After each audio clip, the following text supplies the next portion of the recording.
I know the story, obviously, but you'll have to tell the listeners the story of how you got the job at Man City. Whatever reason, I don't know, but I just came out with this. Swift, Billy Swift. Yeah, but you've had to, like, I think of our dressing room with people shitting in fucking your boot room and shitting in boxes and hiding them from you and shitting in each other's locker and all the kind of madness that went on in that era. And he was a no-go zone. No one would get near him. He must have been an absolute edible. As you can see, we've clearly ruffled the establishment's feathers by, shining a light on some of these issues. If you want to support us and want to join our community, whether that's to defend freedom of speech, whether that's to affect social change for good, or whether that's to just listen to some good old-fashioned football conversation without any of this woke DEI nonsense creeping into it, you know where to join us. We're over at Patreon/Common Sense with Joey Barton. Come and be part of our community. Keep up the good fight. All right, so this is Common Sense with Joey Barton, and I'm joined today by the man, the myth, the legend. I know you don't like this name, Leslie Chapman, Les Chapman, or Chappy as he's known to us, certainly to me. I'm honoured to have you on Common Sense, Chap, because certainly the time I spent with you and the time I've known you, one thing I've always known you for, as well as your fantastic humour and your intellect, is always the amount of common sense that you spoke. So, honoured to have you on the show, mate. Thank you very much. Thanks for inviting me, and thank you for the compliments. It's made my day, actually. Well, I drove up to pick Chap up today, and it was a town he used to always shout from the rooftops about, and I can see why it's so magical. It's not the best day today, but the sun was out, and driving up there, it was a real oasis in the midst of the chaos that we seem to live in inner city Britain at the minute. Yeah, Saddleworth's a beautiful spot, especially when the weather is nice, although it's been a bit grim today, but it is a lovely place to live. You're out in the country, some great scenery, great walks, lovely little cafes, restaurants, shops. And Upper Mill, actually, which is the biggest village in Saddleworth, is quite a tourist spot now. So, is that where you started out? Have you always been? Because I know you came through at Oldham. Chappies used to always say to us, I've played 749 league games, and I was Googling it to figure out what you'd done. You've actually done 767. So you've paid yourself a disservice by a few. Underestimated yourself, which is akin to the person I know. And you start out at Oldham. So is that your team? Is that where you started out playing footy? I left school at 17, and during the school holidays, I used to live near a guy called Ian Greaves, who used to play for Manchester United, and he was a coach at Huddersfield Town, and he used to take me to Huddersfield and play with the juniors in school holidays and things. Then I left school at 17, and I got a job as a trainee accountant at Middleton Town Hall, and I played for the Town Hall team. And there was a guy who played for the Town Hall team who knew the caretaker manager at Oldham Athletic at the time, and he phoned him up and said, look, there's a lad here, you should give him a trial. So I went for a trial at Oldham, and during the trial period, Jimmy McElroy took over as manager, famous Irish international who played for Burnley for many, many years, very successful, great player. He wanted to sign me professional, so I had to go and tell the Borough Treasurer at Middleton Town Hall, I'd like to pack in, please. This was after 10 months. I mean, I was bored out of my tree for 10 months. I was either in the canteen or in the basement with Pam Briggs or something like that.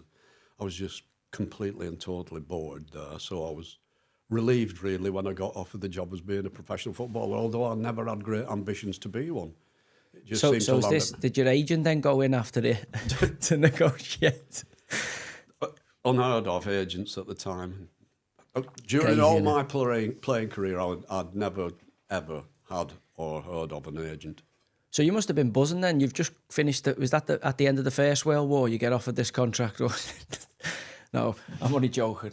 I know I noise him up all the time about his age, but he looks fantastic for it. And you've always looked great for your age. You've always looked a lot younger than what you, and behaved a lot younger than what you were. Yeah, I've always behaved a lot. Keeps you young.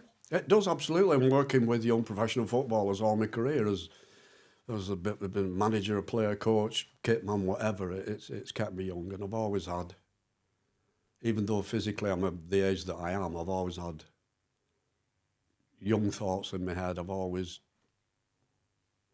babyish a lot of stuff, really. I mean, a lot of stuff that I do is still very juvenile, I suppose. People of my age look at me and think, why has he done that? Why has he said that? And but that's just the way I am. I think that's my whole outlook is, fun and stay as young as you can, whether you're physically dilapidated or what, but stay mentally as young as you can. Yeah, that's the one thing. Whenever I ever speak to anybody about, you're always conversing about times in the past, and it's always with a smile on your face. I can't think of any time where I've frowned when we've been in each other's company. There's been some scary moments and tough times, but overwhelmingly positive experience of having a laugh, never taking yourself too seriously, being able to laugh at not only ourselves but others. You know what I mean? And a key thing of keeping everyone going, certainly in those football environments, is people think it's all shine and great times because of the money people get paid, and they don't realise sometimes just how tough it is. When I think of you, Chap, and I'll go back to your playing days because it's important we capture that. People talk about Manchester City, being saved, and there was a few characters, whether it was the chairmans that have come in the past, and I think of kind of John Worrall, but certainly, from a morale and a cultural standpoint, you kept that club going, that dressing room going. A large part of my time there, and there'll be players that'll outdate me and obviously outstayed me, that'll attest to that. Both sides of Manchester City pretty much changing into a global superpower. If it wasn't for people like yourself, I'm not sure that club would be where it is today. Well, thanks for the compliment. I appreciate that. Again, you've made my day. Yeah, I always thought that in my capacity as kitman, I always thought that it wasn't just supplying them with kit, with cleaning the boots. I mean, I'd go on holiday with them, I'd do errands for them, I'd give them advice if they required it, because they'd know I'd played football, so I did have one or two insights into the game. So I always thought it was above and beyond just supplying them with kit. And you get into a position of trust and fondness as such in that state as well, because I wouldn't be telling the player he wasn't playing this week. I wouldn't be dropping a player. I had nothing to do with that side of it. I was just there to do a service, to look after them, to make sure they had everything at their disposal that would keep them happy so they would play to the best of their ability. Yeah, I mean, people probably don't realise unless they've lived through a football ecosystem, how important certain roles are, and that they're done.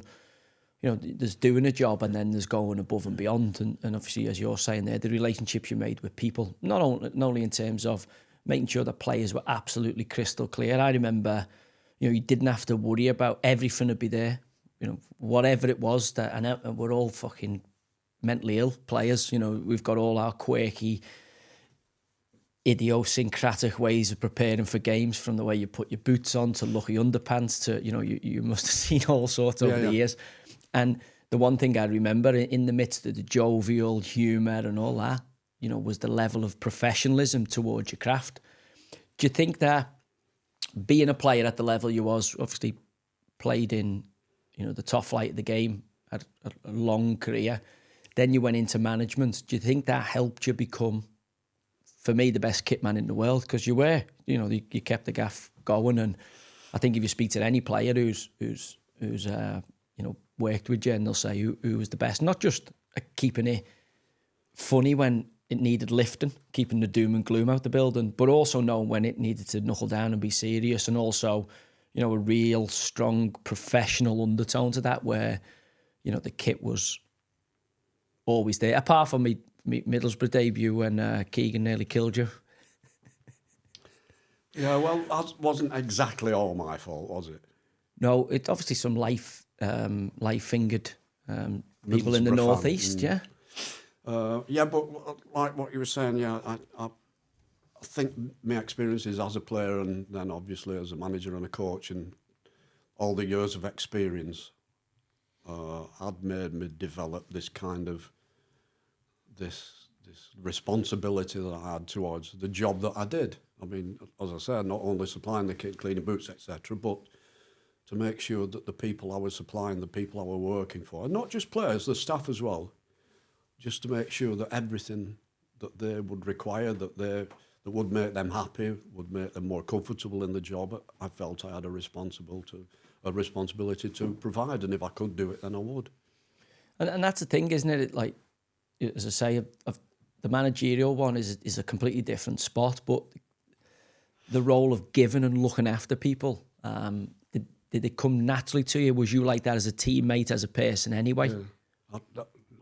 One thing I always remember my mother used to say was, it is always better to give than receive.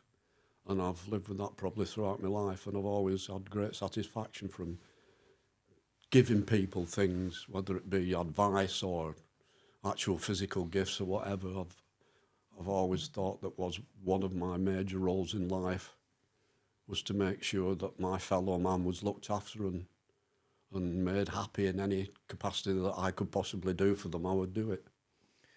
Yeah, and it's a unique person that cares at the level, to go above and beyond, sometimes selflessly putting yourself to one side to make sure that people, I think of some of the stuff you have done, yourself over the years to make sure that, people's boots were brought in on time. These were the days before people did conversions. Mm-hmm. You just be up till all hours, making sure, someone had the right footwear or, that they felt absolutely comfortable going on the pitch. And I look at that chap and I think, you've started out on a selfish journey as a player, because being a player is selfish, not selfless. So let's get back to that Oldham. Who's the manager there who gives you your debut and who set you on the path to become obviously a footballer who's got 700, plus competitive matches? Well, as I said, Jimmy McElroy signed me professional, and then he got sacked, and a guy called Jack Rowley came as manager, who was an ex-Manchester United player, and the club was in a financially difficult situation at the time, and I had to be sold, or they had to sell somebody that particular month to pay the wages. And Ian Greaves, who took me to train with the Huddersfield Town youth team in the school holidays, had become manager of Huddersfield Town, and he came in for me and signed me as pro at Huddersfield. So Oldham got the money for me for the transfer, which they weren't able to pay the players' wages that week. And I moved to Huddersfield, who were 2 divisions above at the time. They were in the 2nd division, which is the Championship now, and going for promotion. And that season, the season I signed, we actually got promotion into the top division. It was the 1st division then. What is the Premier League now? So how old you were there? 18? 21. Oh, 21. 21 when I signed for Huddersfield. 21 in the September. Yes. I think I signed actually in the September. So, yeah, 21. So was that a good breeding ground for you in terms of developing your game? Because it sounds like when you're signing YTS or pro contract at 17, you're obviously just playing village football, school football, amateur football there before? I just played for the school teams, and as I say, Huddersfield Town youth team at the time, Town Hall team when I got a job there.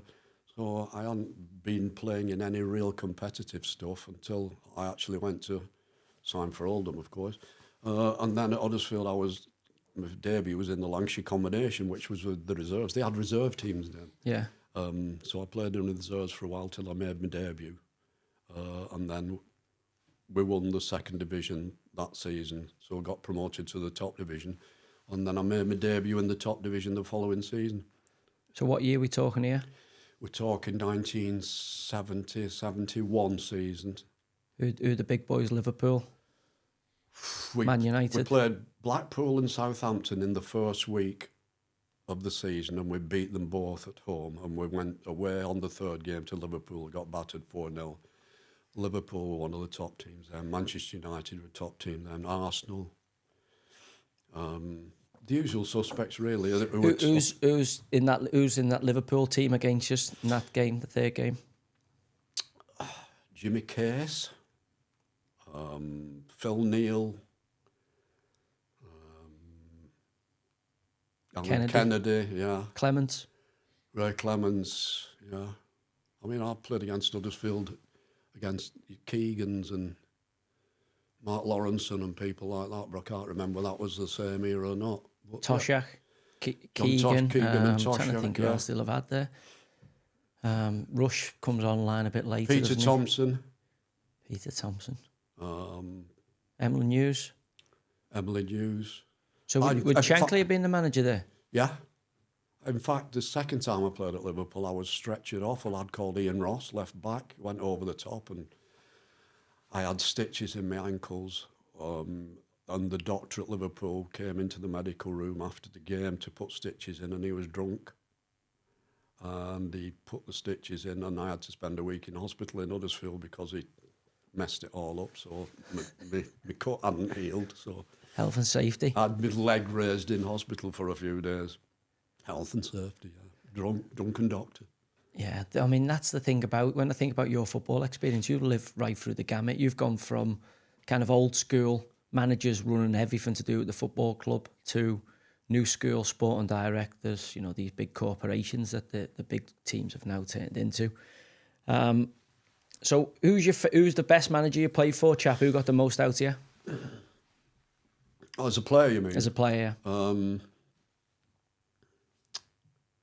As a player, I would probably have to say Ian Greaves at Huddersfield.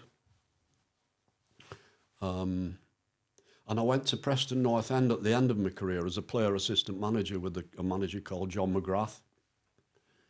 And I would have to say that he was a big influence on me, as he was to quite a few other players in the team at the time, specifically one, Sam Allardyce, who I could see took a lot on board of what he said in his days as managing. But yes, I would think those. Jimmy Frizzell at Oldham had quite an influence on me, but I'd say the major one was people like Ian Greaves. So what was that? Was it that what got the best out of you? What was that you needed?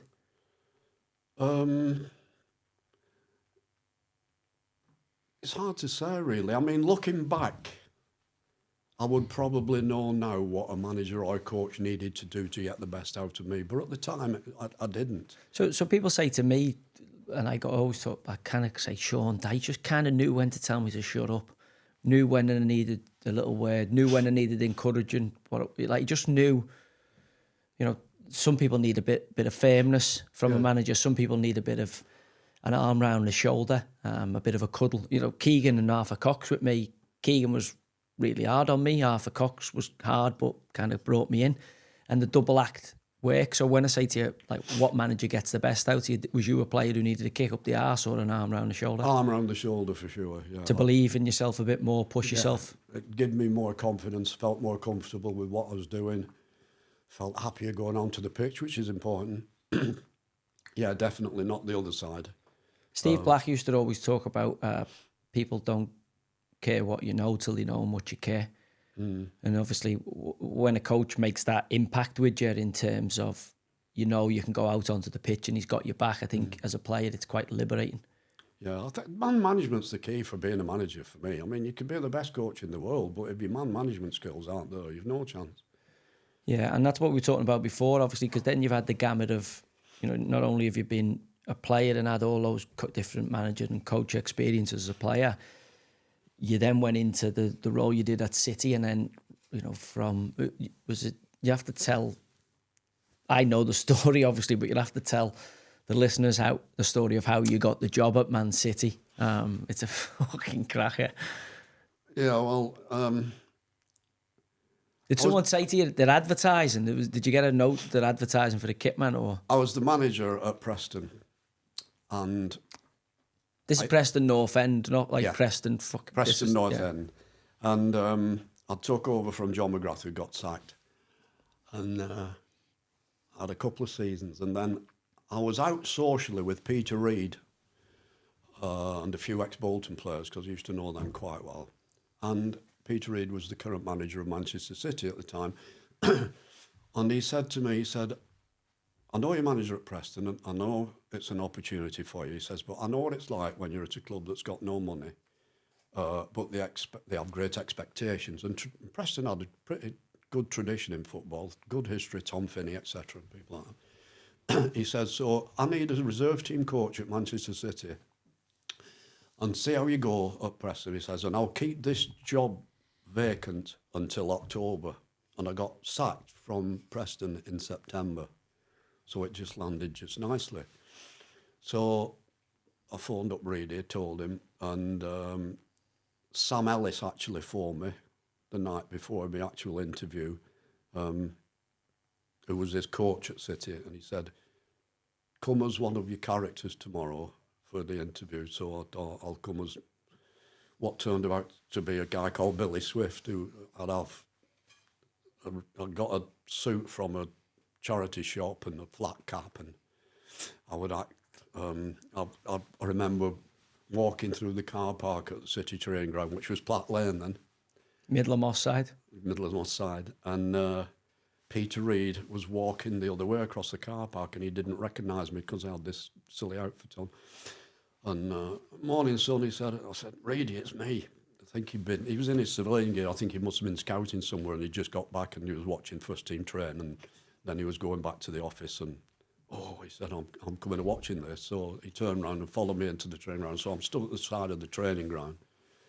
And the only one who knew it was me was Sam Ellis, because I knew one or two of the other staff and one or two of the. So what are you dressed as? Like, what are you dressed as at this moment? I had a ridiculous suit. Go on. I know you loved your costumes. You did used to like a costume, but what have you got on this occasion? This was like a burgundy mohair suit that didn't fit properly. I had a shirt and the tie was all over the place and a flat cap.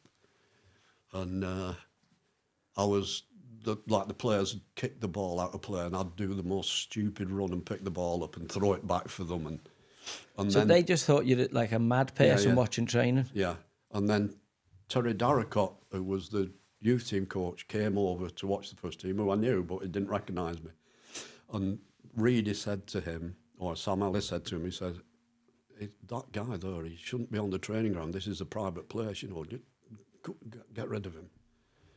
So Terry Darracott walked over to me and he said, I obviously started to feel sorry for me, my appearance and everything. And he said, what's your name, son? He says, so whatever reason, I don't know, but I just came out with this. Swift, Billy Swift. So he said, right. So I could see him trying not to laugh. And then he said, you're on private property. You shouldn't be here. He says, what you doing here anyway? I said, I've lost my dog. Just like ridiculous stuff. Anyway, training finished, and then Steve McMahon came over to me and he said, me, come on, we're having a race. So we stood on the touchline. He said, we're racing to the other touchline. So he said, I'll say 3, 2, 1 and go, right? I said, yeah. So he said 3, 2, 1, go, and I set off and he didn't, did things like that, Anyway, we did race eventually and I beat him. And then they all went back to get changed at Main Road and I got called up into Reedy's office and I'm just sat there in similar gear, and then Terry Darracott walks in and said, oh, it's you. And that was my interview for the job, so I took over as reserve team coach after that day. And he promised me a car, and it was like 3 weeks, and I hadn't received this car. So I went into it. Reedy, when am I getting this car? Anyway, one day he sent for me up into his office. Up I go, throws me a bunch of keys, registration number on the key. So I've run downstairs, and all the cars used to be parked at the front at Main Road, all the players' cars. So I've got the keys, look at the registration. I'm looking along all the cars. I can't see this registration. Anyway, it comes to the end. Same registration. It's a Ford Escort on bricks. And every light and every window was smashed. And all the players were hiding round the corner and they're all like laughing. Anyway, he got me a car the week after. So that's how I ended up. And you got a job? And I had a job, yeah, of course, yeah. So that's like, you can't imagine doing a job interview like that now at a football club. No. Certainly with the HR departments and stuff like that. Absolutely not. No, it would never happen. No. Sanitised beyond belief. But also, What an appointment for City. So who's that first group of players that you'd end up in the reserves with there? Gary Flitcroft, Steve Lomas, Keith Curl, Terry Phelan, Tony Corton, Niall Quinn, David White. It's a good team. Yeah, good mega. players. Did they win the Youth Cup or something like that? I think that so. group? Not too far before. Yeah. I left there, of course, when Alan Ball came as manager. I left and I was at Huddersfield Town as youth team coach with Brian Horton, who was manager at City came after Peter Reid got sacked. So I went as youth team coach at Huddersfield with Brian Horton for 10 months before I came back with Joe Royal as Kitman at City. Because that's the time when I met you, when Joe's in there. Obviously, I didn't know you'd had the little hiatus in between. But when I come in, obviously, that was Joe Royal's the manager, Willie Donaghy, Asa Harford, who was our reserve team manager then, Asa, and then obviously, Jim Cass and all that, who we came off the back end of the academy with. So you've lived through then City when you come back then, as not City as we know it today, chap, is it? No, far from it. So Joe had just took over at the in Division 1 here, or have they slipped into League 2? It would be Division 1, which is the old Division 1. Division 3. We went down that season. We lost at Stoke, I think. Well, we won at Stoke the end of the season, but we still went down into the Division 1. What's the fan base like here? Because a lot of stuff gets labelled at City now as well as they're doing about the fans. Because I always remember City fans travelling all the length, breadth of the country to support that football club in some of its darkest days. And obviously you've lived through that.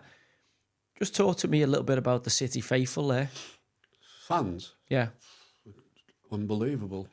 There's so many fans who've been Manchester City fans for so many years, who lived through all the bad times, and they must be like relishing the team at the minute. It's like paradise compared to what it was at the time. I mean, I came in 92 and the fan base was phenomenal then, away from home. I mean, when we went down, we'd go to places like Chesterfield and York and places like that, and it'd just be full of City fans. They're just really fanatical and loyal. And as I said, they've stuck with them through all the years, and thankfully for them now, they're getting their just rewards. They're getting the best team in the world, isn't they? For sure. Absolutely, definitely. I mean, just off last season's trophies alone, you have to put them as the number one team on the planet. And as I say, a lot of stick goes the City fans' way. The Etihad or whatever, the Liverpool fans or the Man United fans are slagging them off, saying. But the thing that always strikes me about Manchester City was 35,000 plus in Division 3 in England when they were at Main Road, because I was lucky enough to, at the back end of my career, just catch Main Road before they moved into the stadium. And as I say, to see them sit where they sit now, but if there's one fan base that deserves it, Man City fans certainly, have supported that club through thick and thin. Yeah, absolutely. I think Peter Swales, Francis Lee, obviously we're talking chairmans, and you come in with Joe Royal. Does that coincide with kind of David Bernstein era, does it? Yeah, Bernstein was the chairman then, yeah. I mean, I was there when John Worrall was chairman. I was there just for a brief period when Francis Lee was chairman. But it was Bernstein mainly at the beginning when I was there with Joe, in 97. Things started to happen a bit then. I mean, we got promotion 2 consecutive seasons. But there wasn't the great financial support at that particular time. It wasn't until the people from Abu Dhabi came in that things started to really motor on. We had a couple of really successful seasons with Joe Royal, and it was a great atmosphere at the club then. The staff were great, the players, some real characters in the team, and some really good players as well. Well, that's the thing with Joe. Obviously, the famous Paul Dickhoff, Nicky Weaver penalty save final against Gillingham, Tony Poulis' Gillingham. You're obviously there at Wembley that day. That must have been some game to be part of, chap. Yeah, it was. It was a typical City, though. City always seemed to do things in a dramatic way at dramatic times, like the Aguero moment against QPR. Don't remind me of that. Yeah, sorry. Yeah, I mean, we were dead and buried 90 minutes. It was like all over, and then the extra time went up, which was we couldn't believe. Kevin Hoylott seemed to get what was a consolation goal, and then they took both the strikers off, Tony Pulis, I think, and then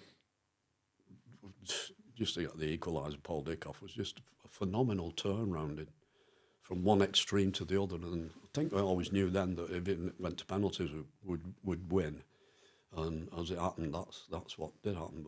But bizarre day. Yeah, I can't remember much about afterwards. But at the time, it was a phenomenal event. Yeah. And people forget that's to go from Division 3 to Division 2. The next season, I remember, because it's always replayed on Sky, that finishes at Blackburn Rovers at Ewood Park again with a promotion. Promotion again, yeah. That must have been some buzz to go back to backs. It was indeed, and everything was on the up. There was a great atmosphere around the club. We had a decent team, great staff. The place was really buzzing. Some real characters as well. Back in the top division, 2 consecutive promotions. It was, but I remember at Blackburn, we should have been 3 or 4 down at half time. I think it was it called Janssen? Matt Janssen, Matt Janssen. He hit the post a couple of times, I think, and had 2 or 3 great chances as well. So we were lucky to still be in the game, and then I think we ended up winning 4-1. But it's a great season, great time to be at City. Well, I think I'm like 15, 16 there, just about to go. I come white here, I think, not long after. I remember you training at Platt Lane. Yeah, I remember coming up, well, obviously, our age group then, because what happened then is they go in the Premier League with Joe, and then I think Joe leaves either that year and Keegan comes in when they've been relegated back to the Championship. So they go up again. Now they're in the Prem, relegated. And then Keegan's first season in the Champ, which was obviously a complete change. You know, Joe done a great job, but there was a big change at the football club when Kevin Keegan came in. Yeah, obviously a big name in football. We still really haven't the financial backing to do what they've eventually done now. That wasn't the case, but you know, with the bigger names that started to come into the club, you could see that the future was brighter than it had been for quite a while. So you know, things were starting to happen then, but it wasn't really until the people from Abu Dhabi came that really stuff started to take off. So I remember that era, that Bernstein, Joe Royal era, because as I say, I'm a young player and you're watching the first team all the time, and you kind of go from signing Lee Bradbury, Bob Taylor, who they actually signed off Gillingham, probably based off the way he played at Wembley, to signing Nicholas Anelka under Keegan. You know, Darren Huckerby, Sean Goater kind of era into the Nicholas Anelka kind of space. And I always remember that change from Bernstein Royal to kind of Kevin Keegan and John Worrall. Obviously, Sinawatra, Sven-Göran Eriksson, small era in between, Sheikh Mansour, and obviously, you know, Pep Guardiola, and the rest is history.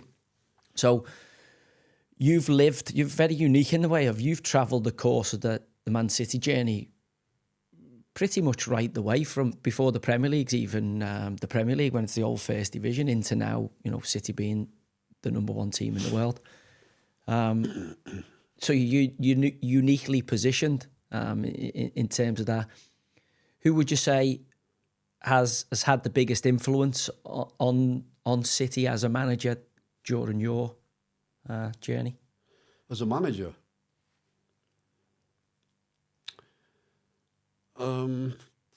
Well, give me a little synopsis of them all. You don't have to pick one. Give me a little synopsis of them all.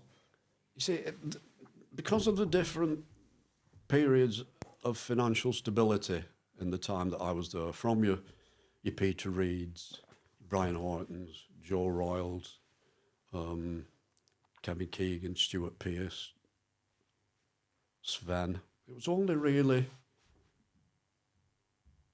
when the people from Abu Dhabi took over that, and they didn't do it overnight. They built the infrastructure up first, you know, got a nice training ground, got more staff in to do certain things, and then, you know, they signed, like, I can remember them signing Robinho, and thinking, wow, a Brazilian, Elano. And then you start to think, there's a possible great future for this football club.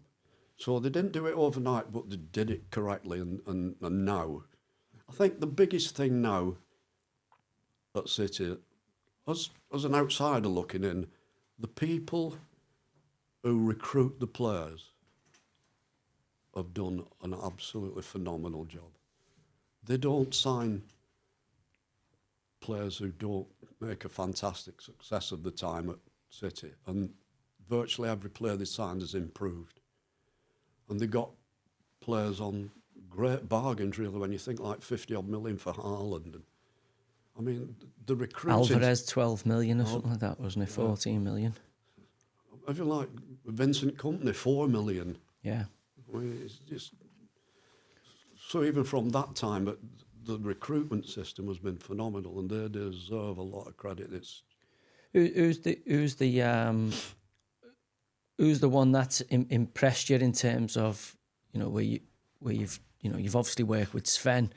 We were speaking about Sven on the way because there was a lovely moment where he's coached Liverpool in a Legends game at the weekend. And obviously I always remember Sven took over just after I left. I've obviously gone to Newcastle, and then Sven and Thaksin Shinawatra kind of come into the club. What would you say, you know, those kind of world level managers, because that's what he's considered one of the best managers of his generation. He's had a phenomenal career in management, and he never really took a coaching session. He wasn't one for inspirational team talks and motivational team talks. I mean, his team talk before every game would be, right, lads, pass the ball, let's go. And that would be his team talk virtually. But the lads loved him, the staff loved him, everybody at the club loved him. He had this certain charm about him. He never raised his voice. He would talk to the laundry lady the same as he would speak to the chairman. He was such a lovely fellow. He's the only manager I've seen in my career where it was the last game of the season and we all knew that Shinawatra was getting rid of him. And we went to Middlesbrough and we lost 8-1. And Richard Dunn got sent off. And we're in the dressing room after the game, and Richard Dunn stood up in front of all the players and the staff and said it had been a privilege and a pleasure to work with him for the last 12 months. We're all devastated that you're leaving. We wish you all the best for the future. I've never seen a player say that about a manager who's going, in my career anyway, of so many years. It was just, as far as the manager's concerned, he was a very, very, very popular man without having the coaching or motivational skills in that sense of a top coach or one you would expect to be, you know, a top coach or a top manager. He was just a lovely, lovely fella. So contrast that with a manager he played for, who you also work with, Roberto Mancini, because they were obviously, I think Sven was his manager at Sampdoria, him and Vialli. Roma manager, Lazio, obviously England, Sven. You know, everyone you speak to about Sven says nothing but the nicest words about him. But then when you actually pushed him, what did they teach you tactically or technically? There's not much. Yeah. But then it's, you know, Blackie used to always say, you always remember how people made you feel. You know, even when we were talking about him briefly today, you can see how fondly, you know, you remember your time with Sven. And then obviously the contrast of that is another elite level coach, because he's won. First one to win the league for them. Obviously the game, the famous Aguero game, bit of added time there. Who was that again? I can't remember. Who knows? Too many bangs on the head. And the winner there that day, and I'll tell you a bit about my experience, obviously Roberto Mancini. Well,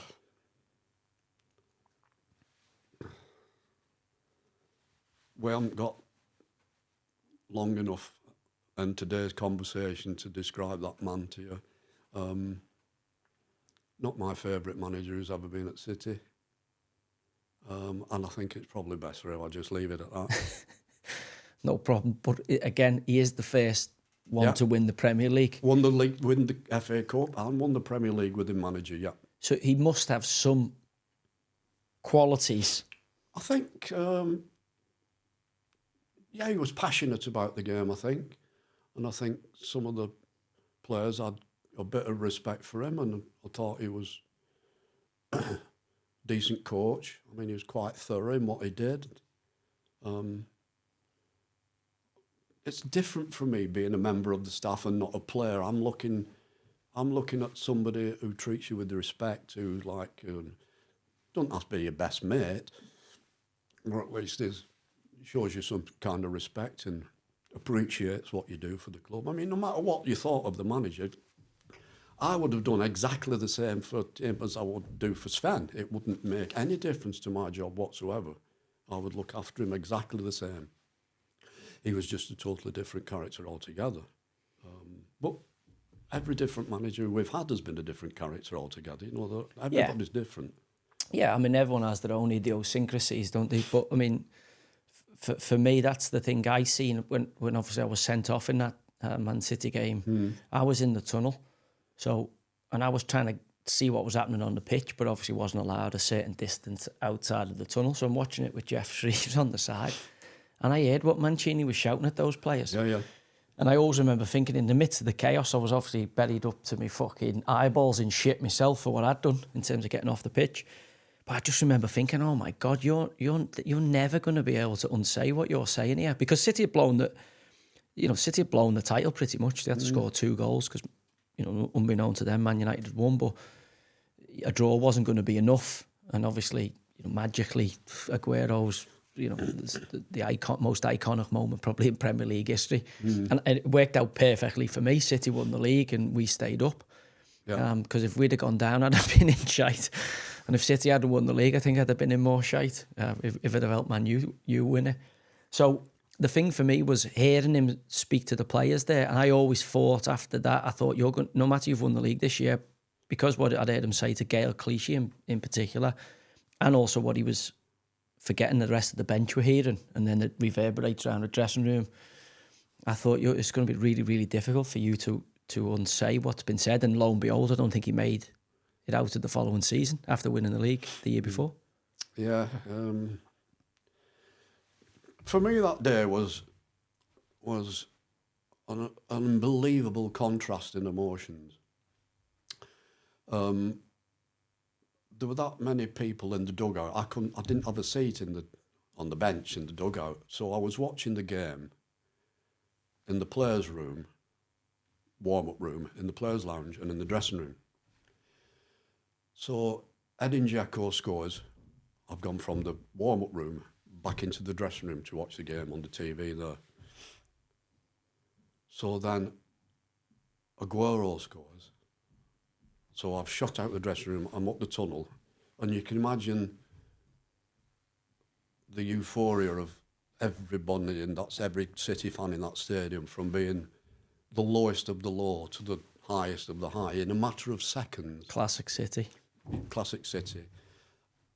And then for me, having that similar emotion from the lowest of the low to the highest of the high, and then the realisation that he'd be here for another season, just took me back down again a step. Yeah, it must have been tough, that, because he's an abrasive character, and you worked and lived amongst them, so you see a completely different side.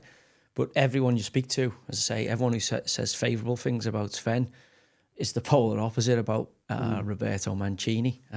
He had no reason to be like he was. There was no necessity for him to be like he was.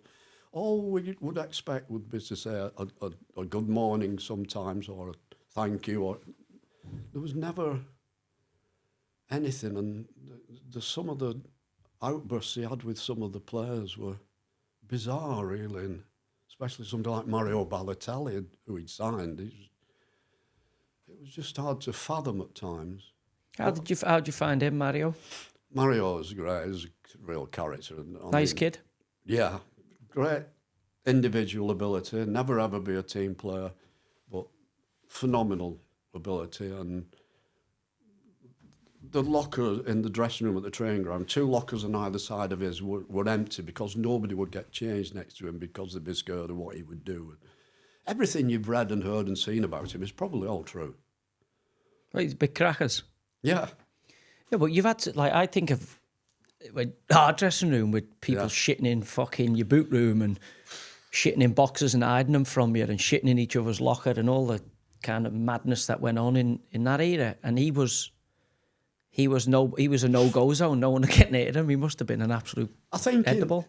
in those earlier days when there were that many characters and people weren't filming you on the phones every 2 minutes and taking pictures of you, you could get away with a lot more than you could in the later stages. But yeah, HR departments didn't exist then. No, it killed everything. There was a lot more banter and a lot more characters, I think, in those days than possibly there are now. I'm not saying there aren't any characters now, but, the times were different. You could get away with a bit more than you could do now. So we'll talk about characters, and I want to get you back into those kind of dressing rooms. But I always remember speaking to you about kind of players you'd played with, and on the way over, you were talking about how phone call somebody else who you've played with is no longer with us or has had a problem. And I always remember you talking about Frank Worthington, God rest his soul. Talk to us about Frank, because Frank was a real character. Yeah, I first met him when I was at school, and I went to play with Huddersfield youth team with Ian Greaves, who was the coach. Frank was in the youth team at the time. And then when I signed for them in 1970, we just seemed to hit it off together, and we teamed up together. We'd go out socially most of the time, and we became really good friends.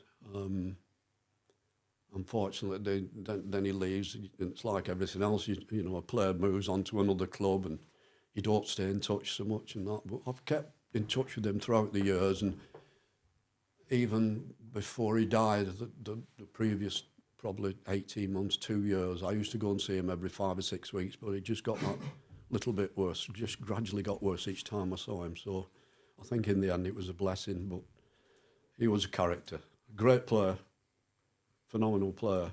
I mean, he probably would have played for England more than he did, but Don Revie was the manager at the time who didn't like his type of player. Didn't like Mavericks. Didn't like Mavericks, didn't like that flair kind of, like your Stan Bowles and your... Letitia. Phenomenal player, yeah. Letitia, yeah, absolutely. But it's weird, isn't it? They are produced every... You said there, Stan Bowles, it was his funeral last week, I think. Stan's in Manchester, obviously QPR legend. They're a bit before my time, him and Frank, albeit I've seen, the match of the day videos and the goals that they scored and the big moments. But I always remember saying to you about we used to always sit and talk about football on the coaches, and I'd say who's the best you played against or whatever. And I always remember you saying George Best. Like my generation missed Bestie, but what was he that good? I mean, yeah. I mean, people look at today at modern players and they think that they're so much better than they were. But Georgie Best, I played against Georgie Best. In fact, I played against Manchester United in the last game that Best, Law and Charlton scored a goal each. They beat us 3-0 at Huddersfield. But I often think every game now and every goal is filmed. You can watch every goal from every division now on TV. The footage they've missed of Georgie Best because everything wasn't filmed, and the pitches that they're playing now compared to what they were then. And the tackles that were allowed. The tackles that were allowed. I mean, he was just... I can remember going to watch Manchester United in a European game at Old Trafford, and what stuck with me mainly was the fact that every time he received the ball, the atmosphere in the stadium instantly changed. It was like an air of excitement or anticipation. It was phenomenal. Something's going to happen. Yeah, he was just amazing player. And again, before social media, they always used to talk about George being the fifth Beatle. Literally he was that big, and he couldn't ultimately cope with it. Was he retired by 27? Did he stop playing at 27? I think he involved himself with a lot of socialising when he was in Manchester, and they didn't have the same guidance as players have now. They don't have the same mentors and the same people to look after them. And as I said, there were no mobile phones then, so he'd be out socialising in Manchester and never get pulled for it or anything. But nowadays, if he was starting in the game, I think he would have a longer career. Probably even. Can you imagine how much he would have been earning now compared to then? Well, he's the first superstar player, isn't he? Here, in terms of, as I say, you know, he was a rock star. He went out with like Miss Worlds and. But if you're the Beatles, there's 4 years to kind of shoulder that. You know, talk about how's this for you or whatever. Men don't really do that, but like, you know, there's a couple of lads sharing a journey with you. With George, he's out on his own because the rest of the lads are probably up and living quite normal lives, married early, kids early, and he's obviously with Miss World or possible Miss World every evening. Single, great player, would have been on good money, had all the adulation from every walk of life. Everybody that saw him wanted a piece of him. It must have been, hard, away from home as a young kid. I suppose without that guidance, you can be easily led into different kinds of situations. And as I said, with people just... the adulation he must have received from everybody, not just in England, abroad, and it's tough. You look, you know, I'm looking at everyone labels footballers so kind of Gascoigne, kind of mercurial talent, and obviously whatever happened on his journey, you know. But then you look at the young girl who won the tennis, Emma Raducanu, whatever her name was. She can't seem to get anywhere near that level now because sometimes you can have everything. I mean, George was, as I say, a massive player at, you know, a big time for Man United. You know, winning the European Cup in was 68. You know, kind of 10-year cycle after Munich had finished. Chap, obviously, Matt Busby completes that kind of destiny of the lads who lost their lives at Munich, and for George then to keep that going. You know, in the midst of, as I say, it's a lot easier to stay on the straight and narrow if there is camera phones because you know you're going to be held accountable. Back in the day, they must have. Imagine the stuff you've read about George. That, you know, the stuff that happened must be 1,000 times that. You know, to keep your head on. I was in a nightclub in Manchester once, and I sat with him for about 20 minutes, and he was just quiet, normal. You know, people get this impression that he's going to be like flashing, but he wasn't.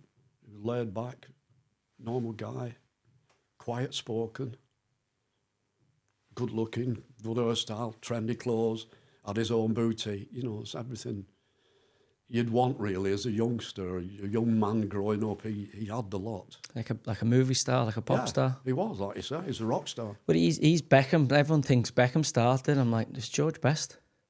Let's be honest. Like that he was the first big. You know, all before that, it was footballers were kind of working class lads, miners or, you know, man's men. And then George came along, and obviously the rest is history after that. I think everybody's, you know, been kind of idolising that next generation. You know, the young kids now look at Ronaldo, you know, but before that it was Beckham or, you know, whoever it was, you know, Keegan maybe, or with the perms or whatever. You have a perm? I had a bit of a perm. When I went to play in America, actually, I had a perm in 1978. Who'd you go to play for in the States? San Jose Earthquakes. So I take that must have been a fascinating part of your life. Most amazing 4 months of my life, probably. So is this the first MLS? It was called the NASL then. It was like going 30 years in the future. You know, 8-lane highways, and Trafford Centre was like a corner shop and open-air cinemas. And in my apartment, I had there were 3 channels in England, BBC 1, BBC 2 and ITV, even before Channel 4. And I went to America in 78 and I had like 60, 70 channels on the TV. Mainly Benny Hill, but there was that many channels. It was just a phenomenal place. And the weather, of course, in California was... And we used to train at 6:30 in the evening, so you'd have the whole day free, you'd be in the beach at Santa Cruz. So that must have been a lovely experience, but obviously the level of football was it good? I know Beckenbauer did a few Pele in that pop up out there, Rodney Marsh. He played for New York Cosmos, yeah. Best he played for San Jose Earthquakes, actually, but not at the same time as me. All right. Colin Bell played for San Jose. Colin Bell, Nijinsky. There was a lot of... Well, everybody wanted to go and play in America because usually the money was double what you were on in your European country to start with. It was a great experience, a phenomenal place. As I say, it was like going into the future. And what was I saying? How nice America was, San Jose. Yeah, it was like we were the worst team in the NASL. We broke the NASL record, 14 straight losses. We had every Out of 14. There were no draws. I know this used to go to the dribble from the halfway line or something. It was the shootout from the 35-yard line, yeah. So we didn't win the shootout either. So if the game finished 1-1, 0-0 in a draw after 90 minutes. Shootout. 5 each. What was it? One. Then the next Sudden person death. took it. You had 5 take it. All right, and you're dribbling from 35 yards. You got like Whistle. 15 seconds or something. 10 seconds. Referee would blow the whistle. You had 5 seconds to score. Some people used to run to the goalkeeper and try to beat him and put it in. Some people would just tap it forward and hit it as hard as they could. It varied depending on who you were. So we broke the NSL record. We played at Detroit Express one night, indoor stadium, 70,000 indoor stadium. And we were all sat in the dressing room waiting for the manager to come in and announce the team. And there were I had 3 managers in 4 months while I was there. And the second manager was an American called Terry Fisher, I think he was called, yeah, Terry Fisher, who could speak phenomenal rate, but football-wise, pretty clueless. And he walked in the dressing room before the game, and he walked in with this young lad. He says, "This is Carl Christensen. He's 18 years old, and he's the top collegiate athlete in the whole of the United States. And he's starting the game tonight, and he's got the job of marking Trevor Francis, who was a young kid on loan at Detroit. He was at Birmingham City, about 17, 18-year-old. Phenomenal player. He was in England then, I think. And it was AstroTurf pitch, and we thought, I'm looking at one or two of the other English lads thinking, oh dear. Trevor Francis scored 5 in the first 20 minutes, and we lost 10-0. Was he a good athlete, this kid? He could run. He never played again. But it was... Everything was like razzmatazz in America. No, we used to drive out in the first game I played in, they dropped the ball down from a helicopter, hovered over the centre spot and dropped the match ball down on a parachute. And we'd drive out in Rolls Royces, and it was just all showbiz. I mean, we used to get full house, 14,000, 15,000 every week, and as I said, we broke the NSL record. And it was incredibly difficult to not get in the playoffs in America. You had to finish like in the bottom 2 of each division, and we obviously didn't make the playoffs. Perfected it. So, but it was a fantastic experience. The travel arrangements, the kit, everything was like A1 with the team itself. It was just brilliant place. So if that's the end, you're coming towards the end there, you're going on a bit of an exhibition out to America. No, I was playing at Oldham Athletic at the time, my second spell at Oldham, and I'd gone out on loan to America. So is this the summer months or something? So you keep ticking over in the summer? Yeah, a lot of European players used to be desperate to go and play in America during the summer. Did you only get paid in the season then? Or did you get paid all year? You only got paid for the 4 months that you were there. No, I'm talking about in England. In England, no, you had to... They stopped it in 78. After 78, you had to cancel your contract in England. In those days, it was different. If your contract ran out in England, you couldn't just go and sign for another club. Oh, no, because we've got John Bosman to thank for that. They held your registration, yeah, of course. So if you got in the playoffs in America, you missed the start of the season in Europe. That's why they stopped it in 78. They changed the rule. So, fortunately, I was in... Well, fortunately, in one sense, we weren't in the playoffs anyway, but if I'd have tried to go again, it would have been a difficult... It went downhill after that, really, because not many European players started to keep going to America for the summer. So would you finish the regular season here, yeah, and then you're out to America in another wage, obviously living out in America? 11th of May I flew out. And then you're coming back open, you know, if you don't make the playoffs. The week of the first game of the season in England I came back. So you're just keeping fit then, and obviously it's like going on an extended holiday, an exhibition for you. Never stopped. I would imagine you lived a little bit more of a Spartan lifestyle during the regular season here than you did out in the States. Just a bit. Well, you have to let your hair down every now and again. Yeah, for 4 months. Well, as long as you're training during the week and keep ticking over. I mean, these are the days before sports science. I still had the same attitude going into every game. I would still be as professional as I could and do my training and try to keep as fit as I possibly could for it. I wasn't there for a jolly up. You know, I went there with the professional attitude of trying to do well, because in the end I wanted to stay there. Yeah, you wanted them to take you back. I wanted to sign for an American club. I would have happily stayed in America. Yeah, well, the contrast then to the UK, I would imagine it was, you know, incredible that, you know, their society was thriving under capitalism, and we were still, you know, the dark satanic mills of the north. Yeah, it was like 30 years in the future, with all the TVs and the roads and the cars and the weather and the houses and the travel arrangements and the hotels. It was just... Who's their president then? Is that like Ford? Is that the end of Reagan, Ford? Is that late 70s, early 80s? Good question. McCarthy? No, that's before them, isn't it? McCarthy. 78, 79, 70 in America? Can't remember. See, because they are Jimmy Trump, Carter. probably. Trump will be soon, Jimmy unless Carter. they kill him. Jimmy Carter. Jimmy Carter. All right. Yeah. So, yeah. Well, didn't meet the president. You didn't get into the playoffs. If you would have... Fair enough. And that's the thing about it, isn't it? When you think of, you know, the contrast of America trying to make it work. Obviously, Lionel Messi's now out there. Obviously, you know, into Miami, David Beckham's team, whatever. And they're still trying to make it a serious league. And it has, you know, it's changed a lot. But I don't think they'll ever put together something to take on the Premier League. No. There's not the same demand for football. I imagine, did you play on... Them early ones, I know I've seen the AstroTurfs, but used to see the old game played at like a baseball stadium, and they'd fit a football pitch. Did you play on any mad pitches out there? Yeah, Auckland. Oakland Raiders. That was a baseball. Yeah. Oh, Oakland A's, yeah, they're called, yeah. It was a Billy baseball Bean. stadium. Played there.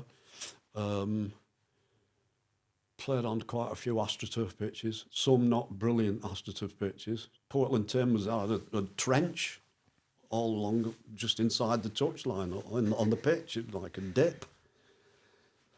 They had a guy up at like what was supposed to be a tree, but it was just a tall telegraph pole with a chainsaw, microphoned up, and every time Portland scored, it lopped a lump of wood off the top of this tree. And they had an organist playing throughout the game, and every time Portland Timbers... It'd start off slow when the goalkeeper had it, he'd throw it out to the back, and they said he got in the opposition half, the pianist would start playing a bit quicker, and then if they got near the box, he'd go din din din din din. So like the ice hockey, they do that, don't they? Yeah. They play that sound over. The Portland team still do that now, but they don't climb the pole. He stands behind, and every time he cuts a big log off, as they're all celebrating, like a big... and someone gets that. I think the one who scores the goal gets it or something like something mad like that. But again... you know, they do sports, but I don't think they've ever quite grasped what football's about. No. You know, they get data and athletics. No history of football in America, is there? They've just, you know, they've developed their sports to kind of fit in with TV when it's, you know, NBA, NFL or NHL or whatever. They all kind of fit, and football doesn't really do that. Albeit, you know, they're desperate to be part of it because of how big it is globally. You know, they want to be the best in the world at it. But I just think, you know, they're playing about 150 years catch up with us. Yeah. So if I said to you, chap, who's the best, you know, who's the best team or the best era of you as a player? Where was your best spell?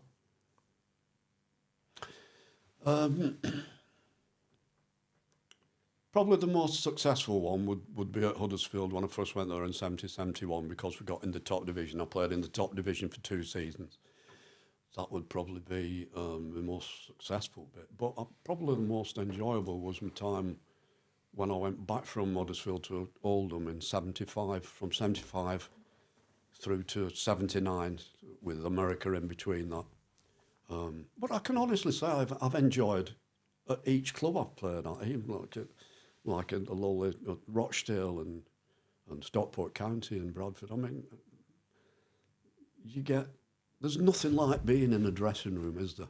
You know, as a footballer, there's nothing like being in a dressing room. It's like my capacity as a Kitman.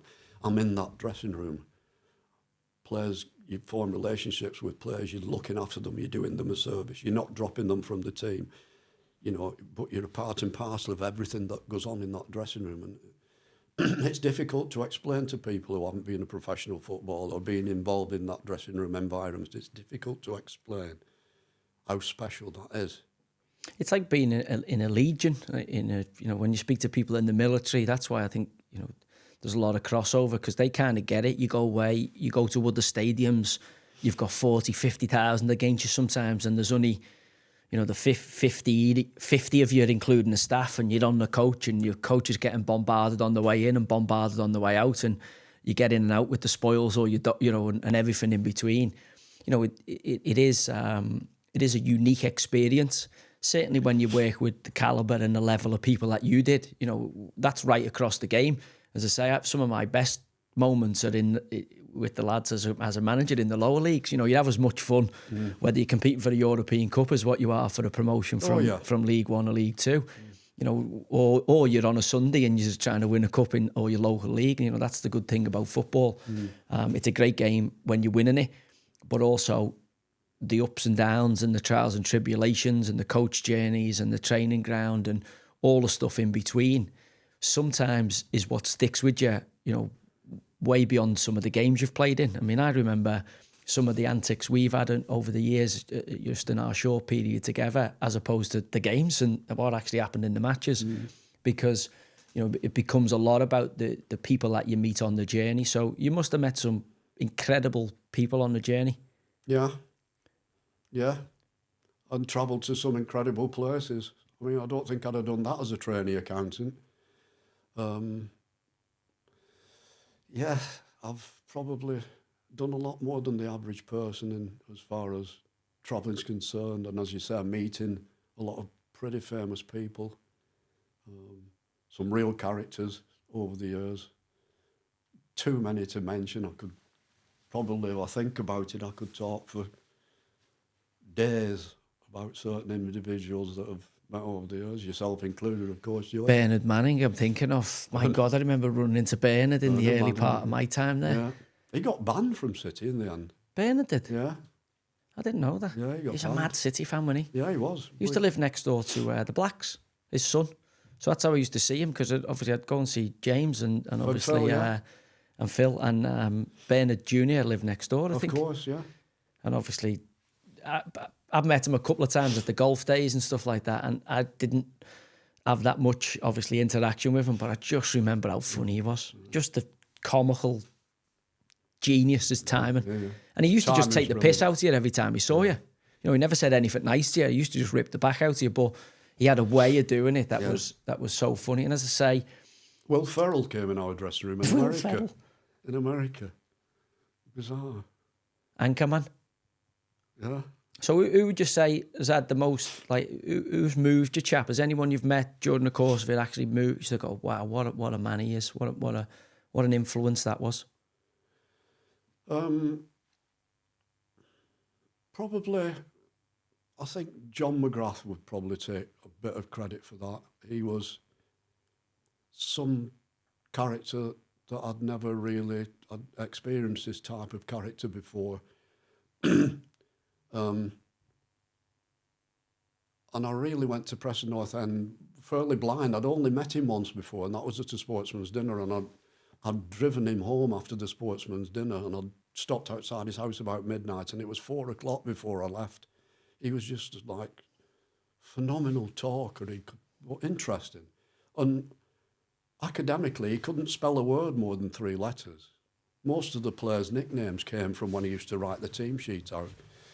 Like Gary Brazil, he put the A before the R, so he was Basil. That was his nickname.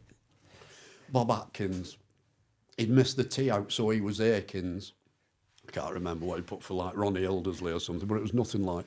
But he could go in a boardroom and tie directors up in knots, or give the most inspirational, motivational team talk you've ever heard. The hairs on the back of your neck would stand up, and knew the game inside out. We were playing the type of football that City are now, like we're like throwing it out from the goalkeeper, centre half splitting wide and having a sweeper, and we were playing a similar type of thing, playing from the back and that. He was so far ahead of his time.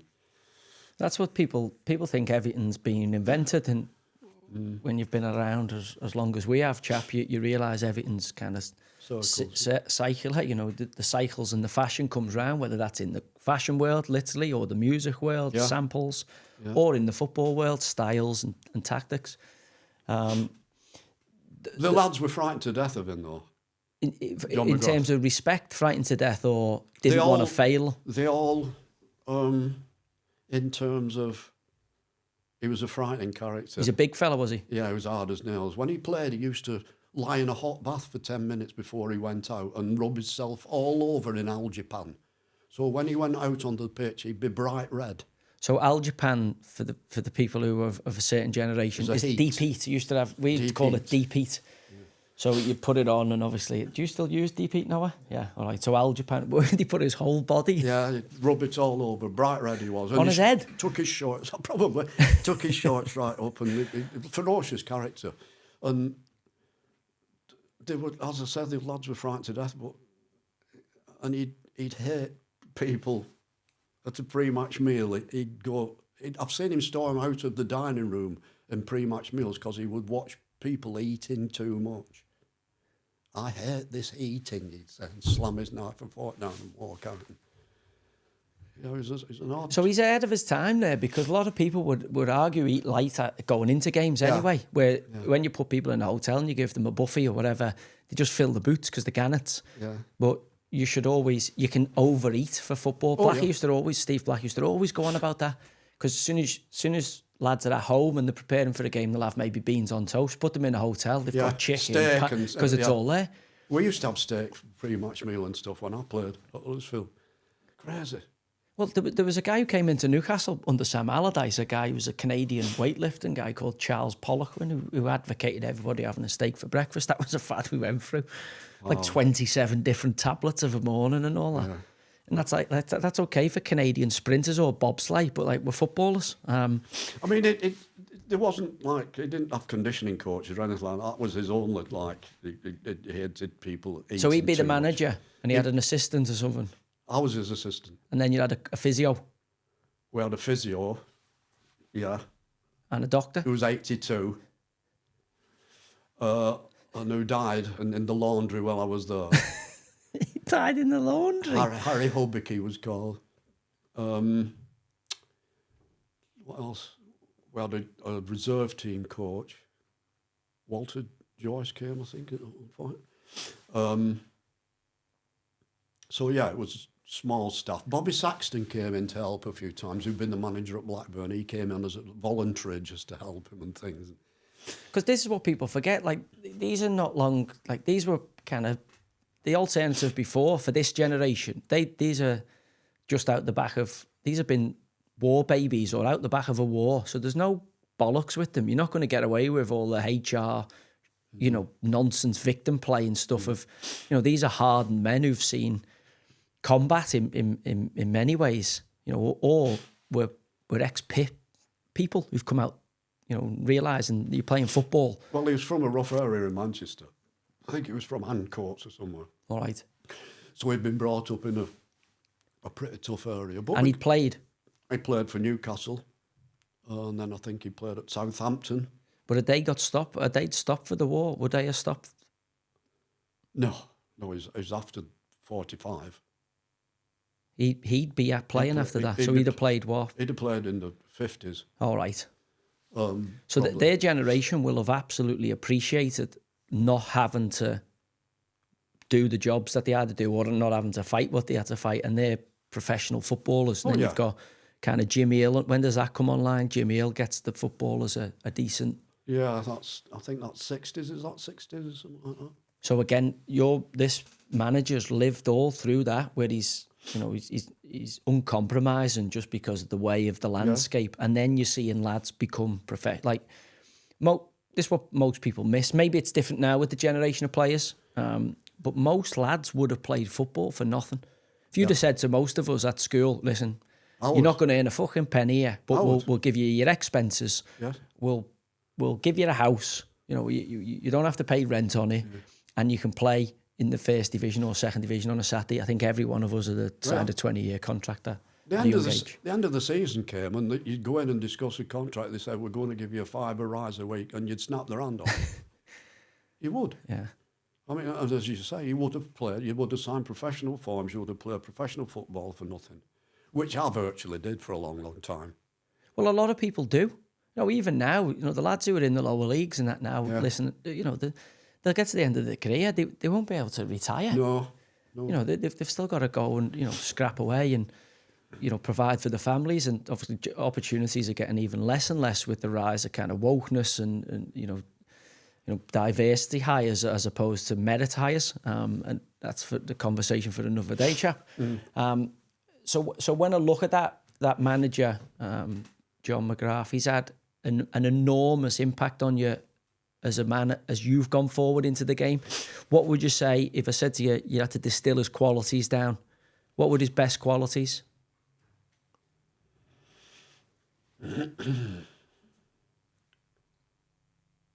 What was his best qualities? Knew football inside out. Had the confidence to go in front of any kind of audience and speak. Even the top businessmen or anybody go in and baffle him with what he had to say. They would just listen in awe at what he had to say.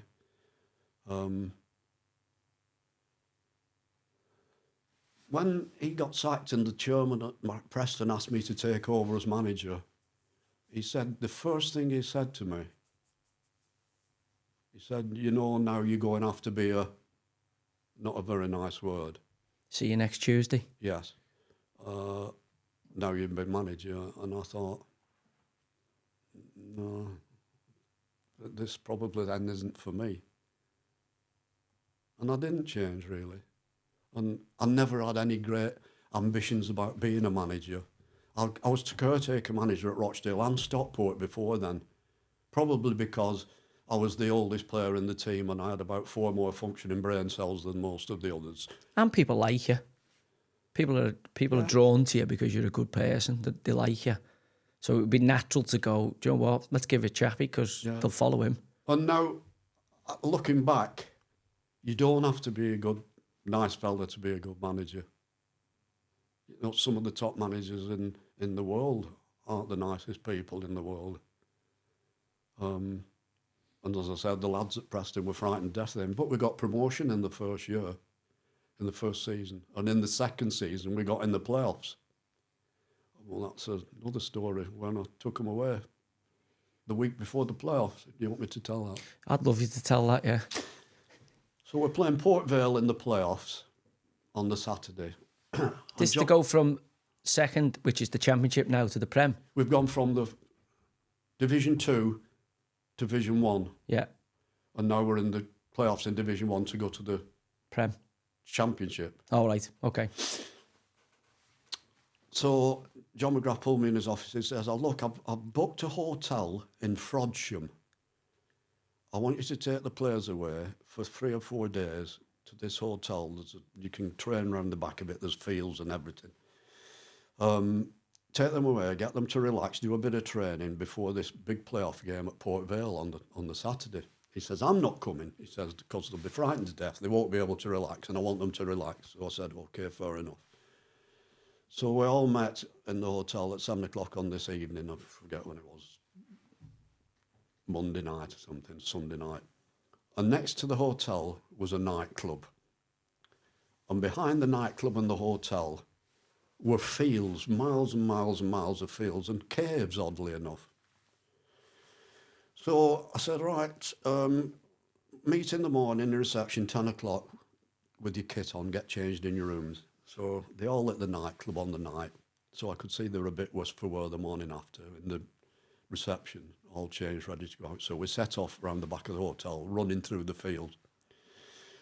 So we're doing some stretches, and I said, right, the training session this morning, it says, you give me 5 minutes now, and I'm going to set off, and you have to come and find me. That's the training session this morning.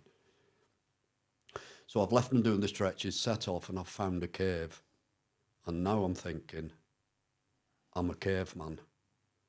So I found the branch of a tree, that's my club, and I've took all my clothes off apart from my trainers, and I've hid them under a bush, and I've hid in a cave, holding this club. So 2 or 3 minutes have gone by and nothing's happening. I'm thinking, it feels like a long time, 2 or 3 minutes with no clothes on, stood in a cave hiding, you know what I mean? Then suddenly I hear this noise, I think the rear runs out, bloke walking his dog. So You'd have got a fright as well. the dog, then the guy's running after the dog, and I'm shouting to the guy running, I'm not a weirdo, I'm not a weirdo. Have you seen a group of lads?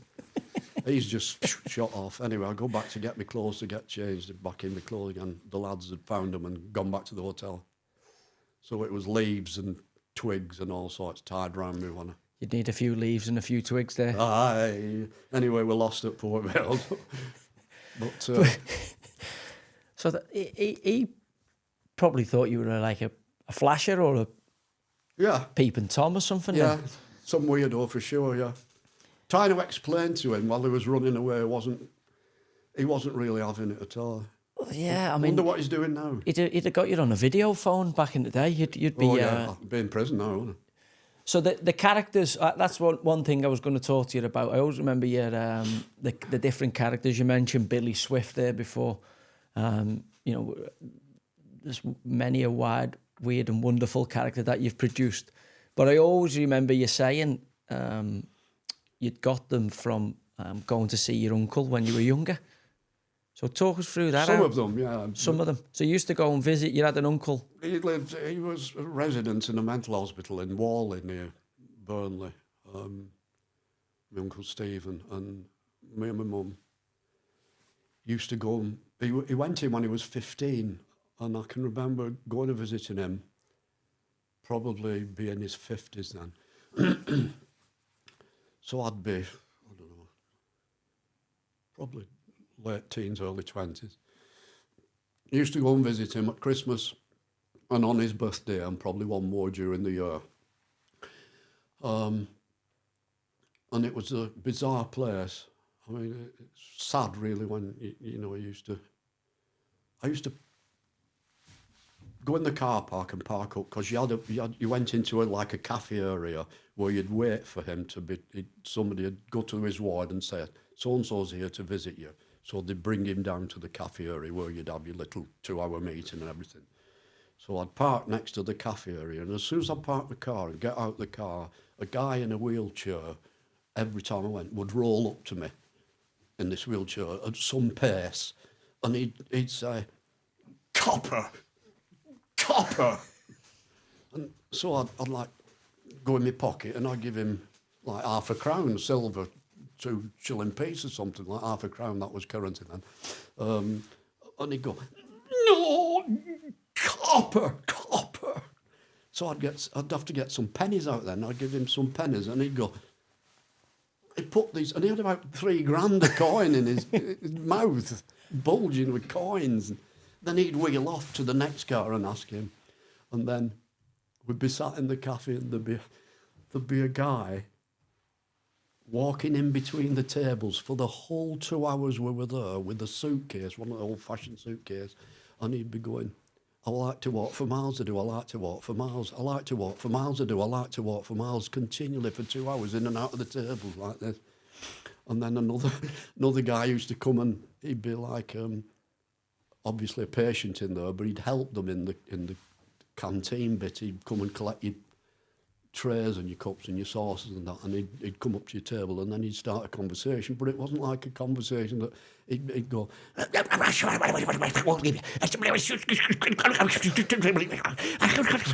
you'd have to say, yeah.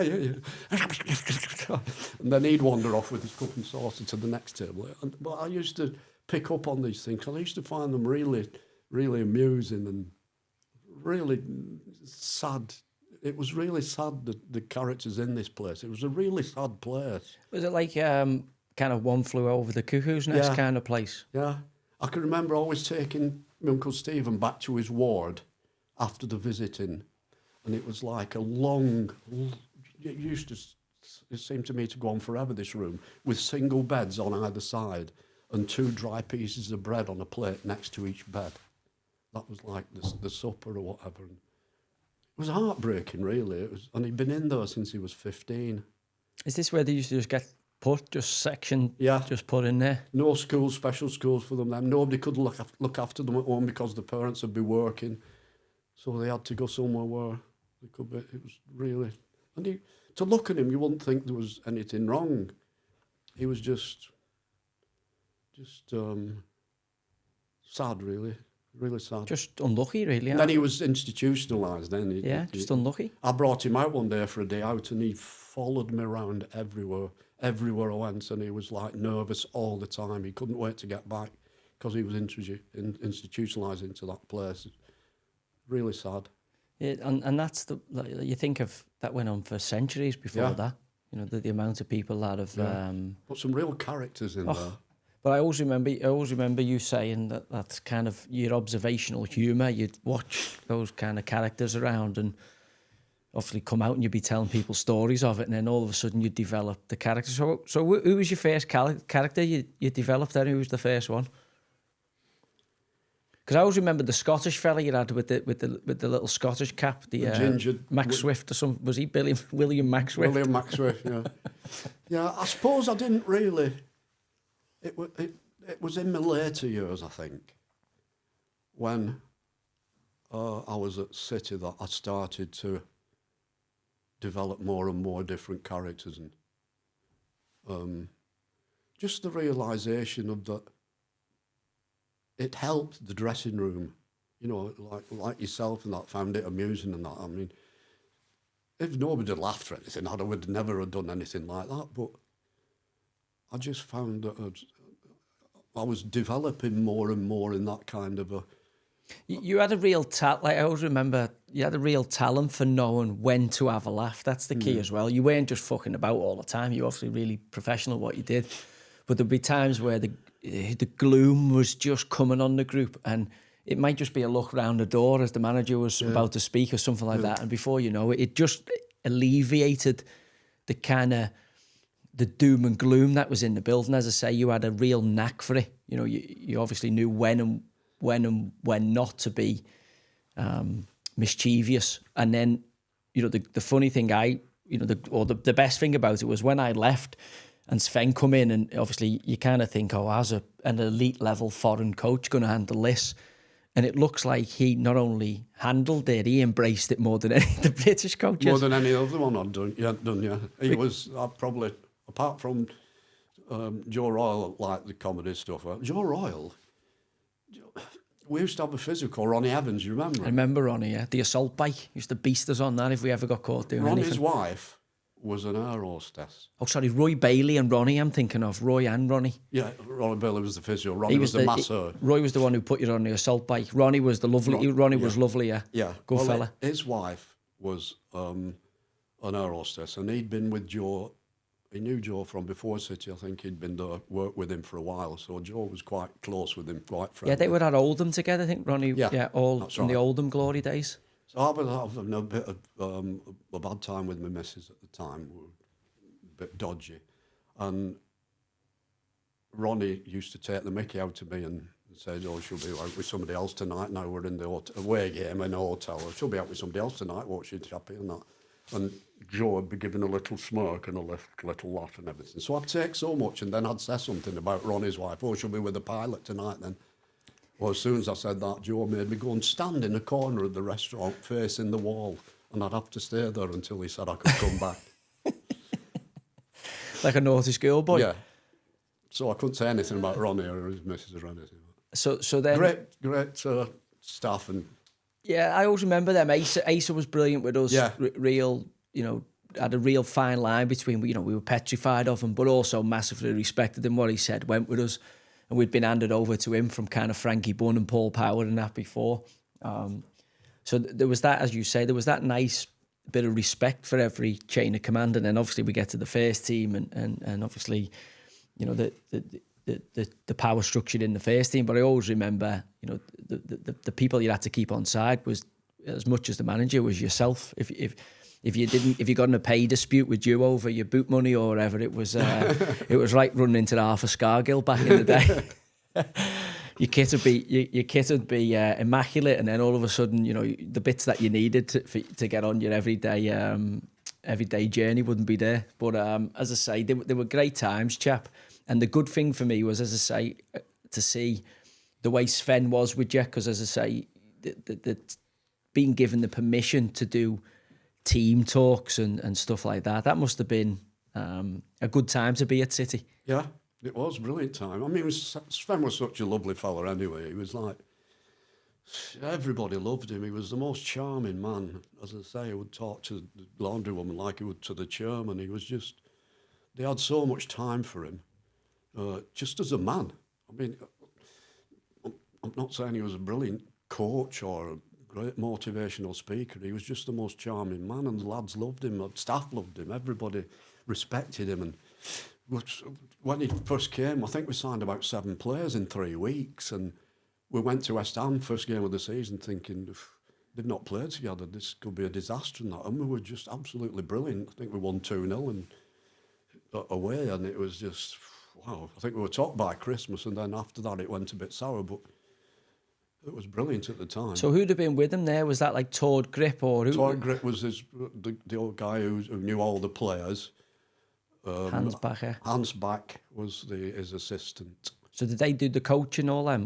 Derek Fazakli. Faz was the coach. Hans and Sven really didn't do any coaching. They weren't that type of people. They were just. He was the manager, Sven, and Hans was the assistant manager. They weren't like coach, etc., etc. They were just there to be the head of the team. And less is more. Yeah. I mean, when I think of some of the coaches and managers that I've worked with, the contrast, phenomenal contrast in them. And Sven would be one end of the spectrum, and probably John McGrath would be at the other end, or who else is there? Who would be? A lot of those would Pep. fit in between. Well, I've not really worked with Pep. His record speaks for itself, doesn't it? But I've not. He's obviously phenomenal. He's taking the level of detail to that end point. If you're saying Sven's one end, which is laid back and let things unfold, and he's the other. Where they're the other, control everything, every single facet. You know, lives, eats, and breathes football. Yeah, I mean, and that's the thing about it, is there's no one way. There's multiple ways to get a tune out of a group. Obviously, you know, the Sven method is successful for him because he's managed some of the greatest clubs in the world and is still revered by all the people he work with. You know, you never heard anybody say a bad word about him. Albeit, you know, Pep, as good as he is, you know, the amount of ex-players he's got who've criticised him, you know, Zlatan being a big one, but there's a few. And that's the thing, isn't it? It's you know, the different characters you meet on your journey. As I say, you know, did you then have Pellegrini after that? Did he come in? So you go Mark Hughes, Mancini, Pellegrini. Yeah. How was he? What was he like? Manuel was very polite, very nice. I mean, he came and he shook your hand and said, "How'd you do? Nice to meet you," which was like, compared to the previous one, was like fantastic. I mean, that was it, probably, really. There wasn't a great conversation with him, but he was a nice fella, intelligent fella. I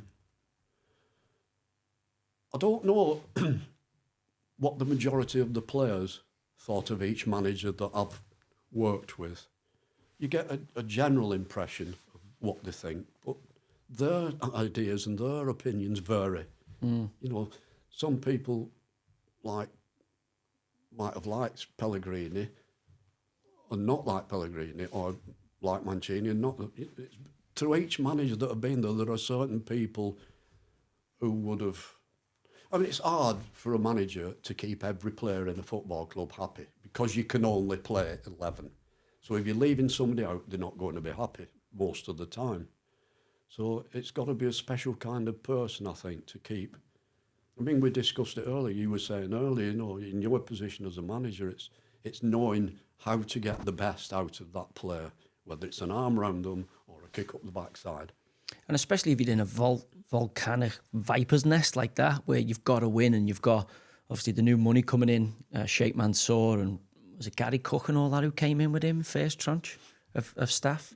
Gary Cook was early doors, yeah. Because I remember, there was a guy who was like He an came in Arab with guy who was on the, Shinawatra came in with, I think. Gary Cook did? Yeah. All right. And then I remember he was definitely part of the new move. Yeah.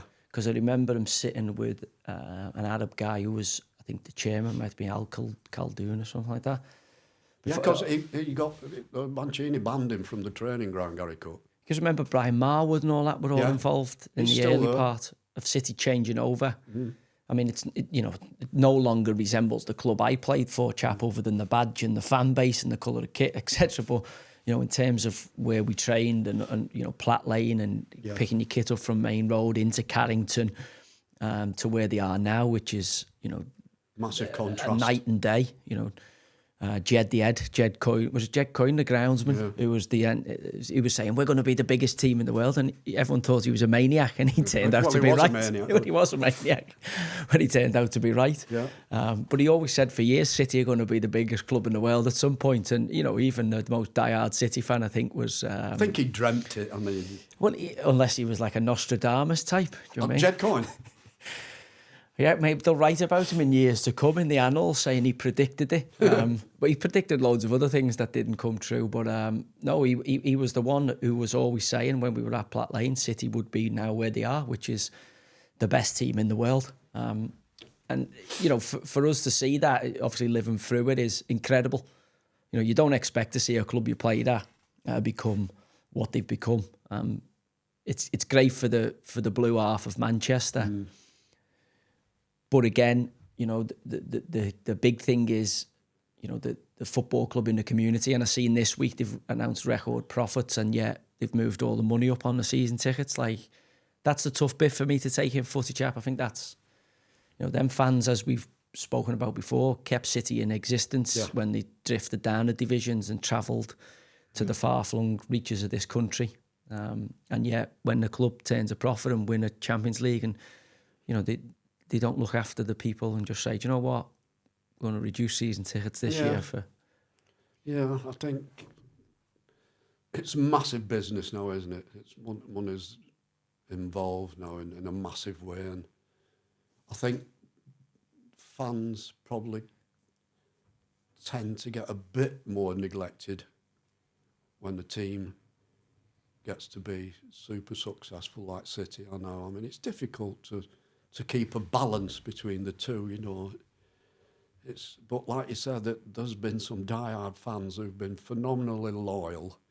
You would think the club would reciprocate. I suppose they do would reciprocate to a certain extent, and looking after them and making sure they're entitled to everything that they are entitled to. But it's bound to be, it's like everything else, it's bound to have changed because of the level has changed. Everything's changed because of the finances and how big is the Premier League now. And it's not as a family concern like it used to be. Yeah, but it's people who know the price of everything but the value of nothing. You've got to remember who built these clubs. Yeah. Whose hard work and sacrifice and going above and beyond, not just for the wage, but going above and beyond because they care about the club and care about the cause that these clubs are built on. And now we've got, state-owned clubs, billionaire-owned clubs, American investors, Russians, whatever. And yet we've forgot the people who've done the hard yards way before the Premier League and the finances turned up, and would have done and will do when the football clubs, as we're seeing with your Berries and that go to the wall. It's the people on the ground who pull these clubs out of the death spiral after the capitalist vultures have drank the blood. So for a point, yeah. I mean, what can I say? Does it? How does it? The contrast of play, and how do you feel about the modern game? When you look at the modern game, chap, as someone who's played, 767 games. How do you feel about the modern game when you view it? You mean the style of it now? But just say that as what you will. I don't think I would change my career in the fact of when I played, apart from the finances. I'd have loved to play now because of the salaries that they're on, but I think I don't imagine many players enjoying their career more than I did when I played. And I had 2 or 3 promotions in my career, but not that successful a career. But met great people. You did. You played in the top tier. Like people, you're more likely to be struck by a meteorite than you are to play in the top flight of English football. So it's a freak occurrence. It's what every kid dreams of, playing in the top division, being on Match of the Day, playing at Anfield, playing at Old Trafford, playing at Highbury. I had actually played on every ground in the country at one time. But I was on 60 quid a week. But it didn't matter. And relative to the working man, 60 quid a week is what? Similar. So, join a plumber, 60 quid a week. So a tradesman will have been getting the same money. Yeah. And the real disconnect in terms of, that goes on pretty much until probably late 80s, early 90s, when there started to be a disconnect. 92, when the Premier League really started to Sky B. Escalate from then. And obviously in the 2000s, it's just on. And I look at it now, and I can't imagine the numbers they're getting now. You can't imagine the numbers we were getting. We can't imagine the numbers they're now getting. And the now getting ones won't be able to imagine until the Dutch tulip market explodes. If it does, I don't know. It doesn't seem to be, does it? It seems to be going up. Yeah. And if they didn't have it, they wouldn't pay them it. But clearly they've got it. Yeah. And, you know, for me, I can't see the ceiling. I don't know where the ceiling is. But there's got to be one. Like everything else that's progress. House prices, everything is like increases. So yeah. Mars bars, yeah. About £1 now, isn't it? The more in some places. Do you know what I mean? So again, you've got to think in the cost of inflation, cost of living, and that was the thing that was always said. Players in the 80s, you know, obviously were doing better than the average man, the average tradesman, and a lot of footballers are working class lads who end up having to do, you know, manual labour jobs rather than academic jobs and going on to further education and university. That tends to be for the kind of a different breed rather than the football playing breed. You know, and when you look at that, you say now there's such a disconnect in terms of, you know, the fortunes that can be made as a professional footballer now. And I think you've got a lot of people who are really talented athletes who were pushed into football at a young age, as opposed to, you know, a lot of us who play football just because we love it. And we're really lucky to make it a professional career and, you know, make a decent living out of it. There's a lot of Division 2 players and non-league players who are on a lot of money. Yeah. Conference, that, you know, that Ryan Reynolds and them boys have come in the conference. Salford, the class of 92, chucked it around. Fleetwood before, Stockport. You know, and you can earn 250 grand a year north of that in the fifth tier. Wow. Which is scary, isn't it, when you think of it?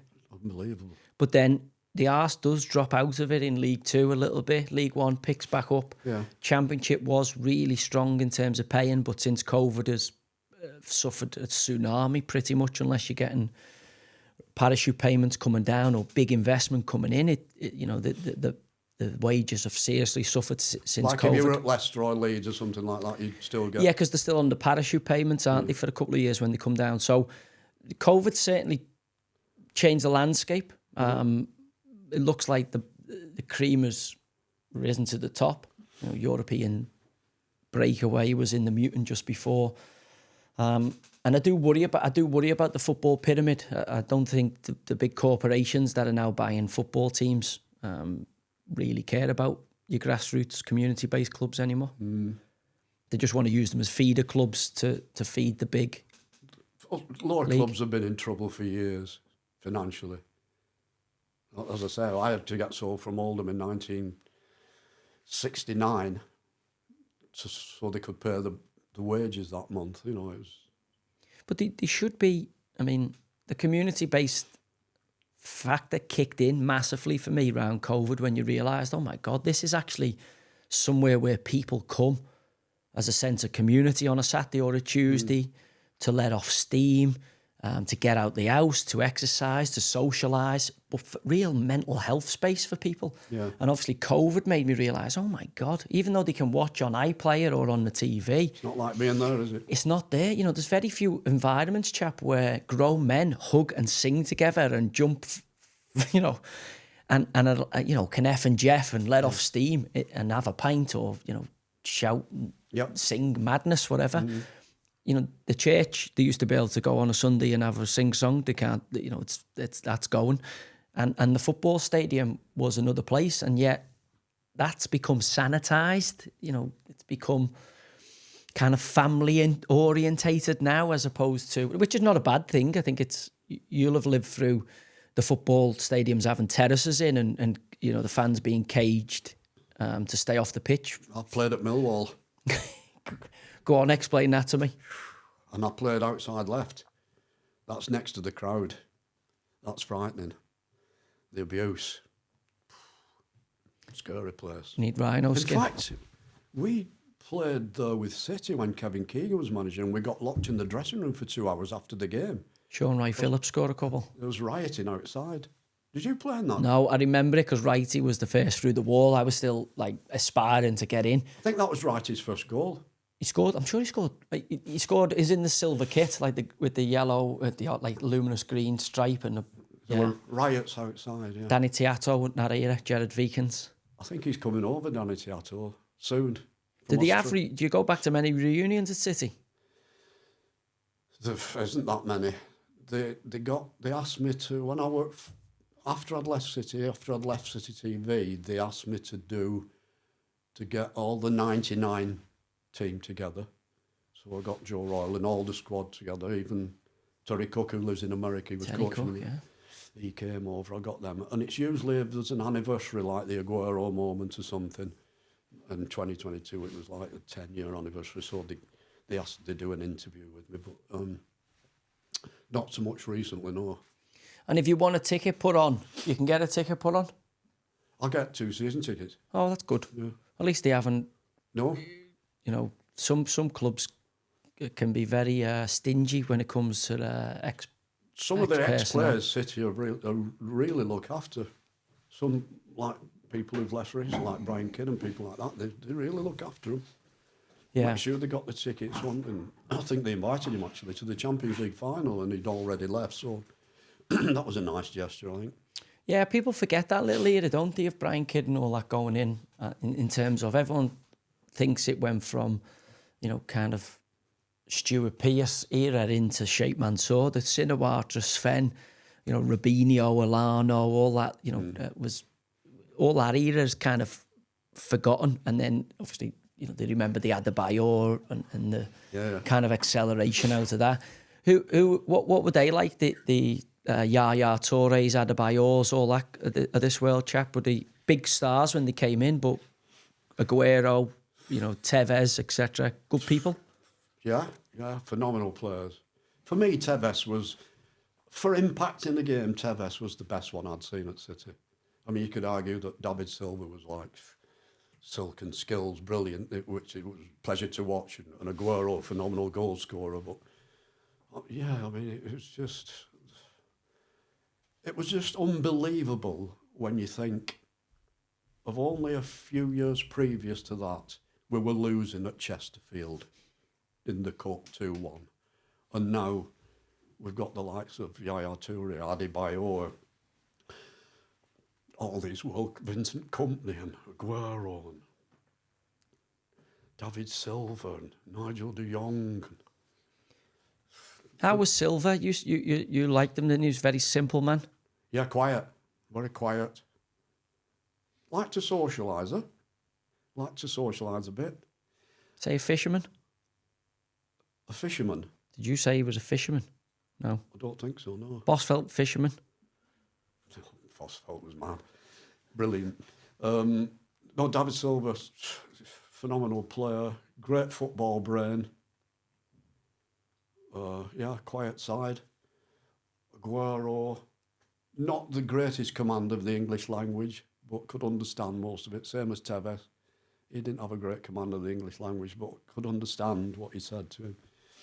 And then you got the likes of real characters like Kolarov coming in, Edin Dzeko, Joe Hart. Let's remember the English lads and all. Joe Hart, phenomenal, great character. Nicky Weaver.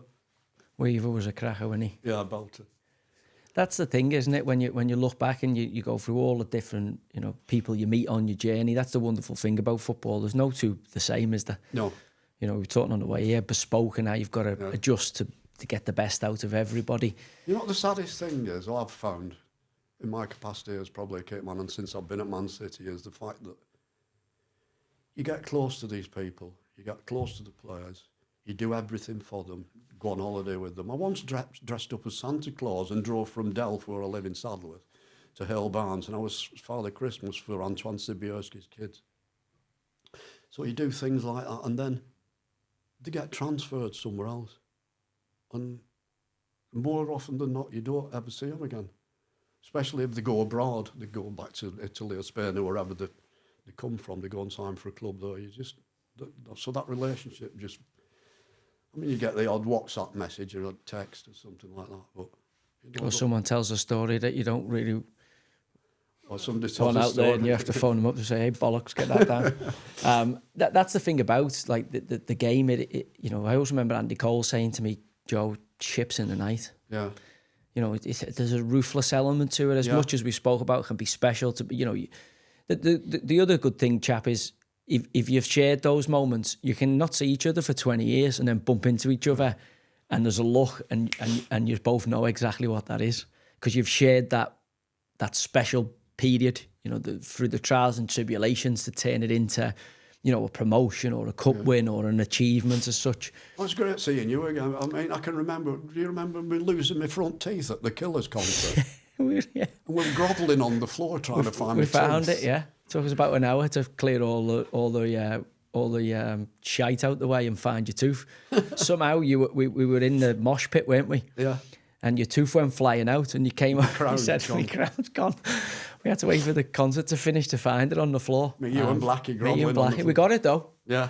We got it, and they that was the thing, chap. When I look back, I always I remember, as I say, some of those moments where, you know, if you didn't laugh, you'd be crying, because it is, you know, for all it's dressed up at times, it can be quite monotonous, and it can, when the results aren't going your way, be a tough place because there's no hiding place.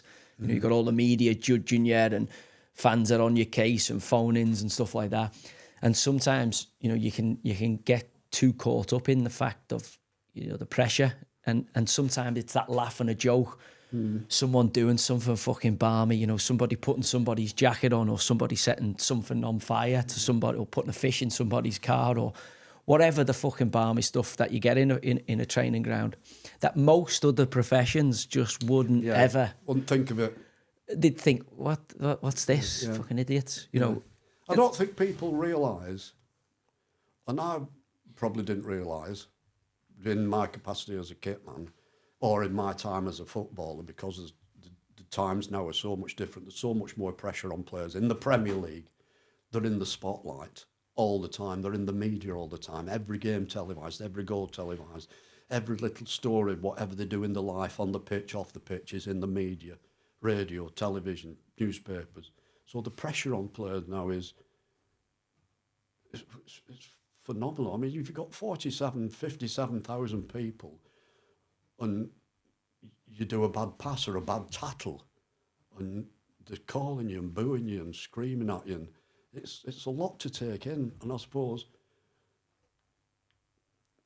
doing what I did, realising that what you've just said was probably important to the players at the time, which I wouldn't have thought that at the time. I was just doing what I thought came naturally. But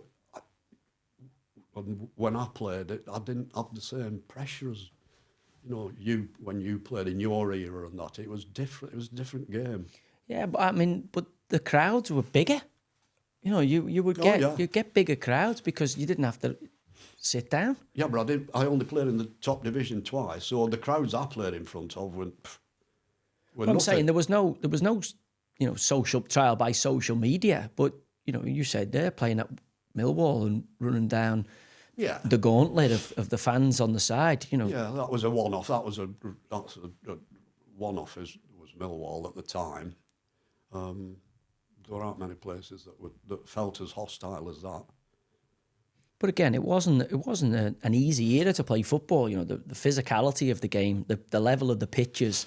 Oh yeah, you know, pitches were political shocking. correctness and HR departments nowhere to be seen. It was, I suppose in that sense it was.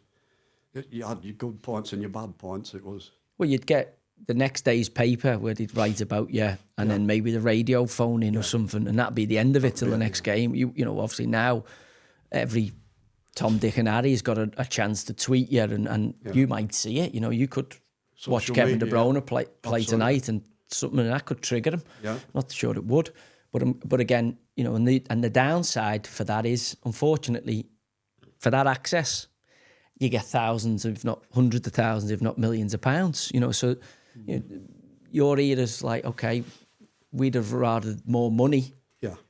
But then the downside for the more money is all the stuff that comes with, you know, social media, intrusion in your life. You must have had, you know, I think I can't imagine what it must have been like to be a superstar before mobile phones. It must have been incredible to be George Best or one of the, or those rock stars. They must, no wonder they fucking got away with all sides. No CCTV. No social media, nothing. No internet, nothing when he played, really. When what he was like a world-known figure, globally was known. Like they said, the fifth Beatle and that. Imagine. Yeah, and that's the thing, isn't it? Unless someone took an actual photograph of you, and you used to have to wind the fucking photo up and make someone sit for 20 minutes before you could get them. But I'm saying, you know, I know, but I'm saying, you know, unless they got a photograph of you, you know, nowadays everybody's got a video camera. Yeah. You know, every single person in every football stadium. You know, you watch concerts now, some of the big concerts, they're not even watching the concert, they're filming it. And Not just City games, and everybody in the crowd are like that with the phones and filming like 2 minutes of the game at different times and that. I can still remember when you used to have to phone somebody's house for them. You know, you probably remember an era before anybody had phones. I can remember an era before mobile phones and the internet, but there's a lot of people out there now who don't. That's all they've ever known. Some people don't know the football world before '92, before the Premier League. And that's the thing about it is, you know, over the course of that journey, if I said to you, what things do you think have fundamentally changed and what things have remained the same that if people do and do more of, they'll be successful? Have you seen any common traits between the different cycles, fashions of the world of football? A lot of changes physically, pitches, kits, boots, balls. Is that to do with money and more money that's come in, giving us better facilities? Yeah. Well, look at the amount of money they spend on the pitches now, so that they've got like pristine pitch throughout the season. I can remember playing on Main Road. I think it'd be a January or February. And apart from near the corner flags, there wasn't a blade of grass on the pitch. And that would have been one of the better pitches, I would imagine. Yeah. Well, top division, yeah. But there wasn't the same investment on pitches in there. Arsenal's was always pretty good, and Ipswich's was always very good. But apart from that, Manchester United and places like that were shocking. I mean, it was so much more difficult to play on. But that was the norm then, so you didn't know any different. And you see now, there's not a blade of grass out of place on any of them top stadiums. Immaculate, everyone. Even like Division 2 grounds. Immaculate pitches. So there's that as a major change. But I think the basics remain the same. The basic honesty as a player, basic honesty as a person, senses of humour, values. I think values should always remain, whether they have, they've probably changed values, certain values have changed, but they should always have remained the same for me. You know, you should always have that same honesty, integrity, manners, help somebody. You know, good characteristics. I'm just thinking there, you know, the different races and religions and nationalities that you've been involved with across your journey are staggering when I think about it. And then what's the good, bad and indifferent in every single, you know, different nationality, different race or whatever, but also there'll be common traits, you know, from the Brazilians to the Bosnians, from the English to the Irish. You know, you've been really skilled at finding humorous, pressure lifting moments with an eclectic bunch of people. Is there a couple of things, or is there one thing that you would say passes across all the different people? Senses of humour,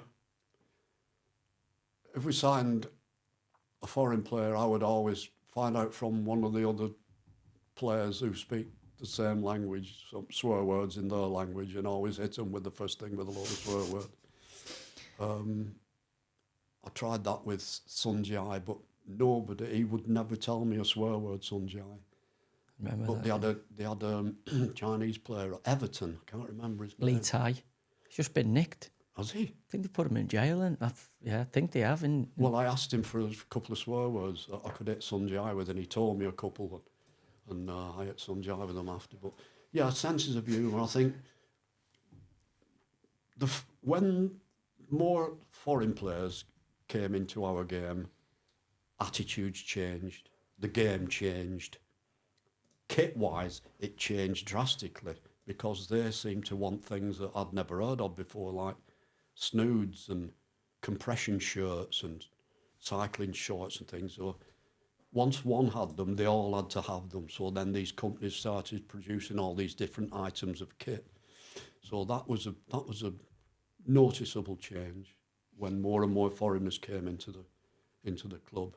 And we were talking before, Joe Royal, who was my first pre-season. I remember I was getting dragged over to that pitch near the airport where it wasn't even a pitch, it was just a field with another field after it, and you went through into another field. And the first couple of weeks we were just running. Yeah. But we were buzzing. That's what you had to prove yourself by digging in with the seniors. And then when Kevin Keegan came in, here's Lee Tai here, look. Oh. Life in prison for match fixing. Oh dear. Yeah. He taught me 2 swear words in Chinese. My God, televised confession on state broadcaster sounds like North Korea, doesn't it? Yeah. See, Robinho's just been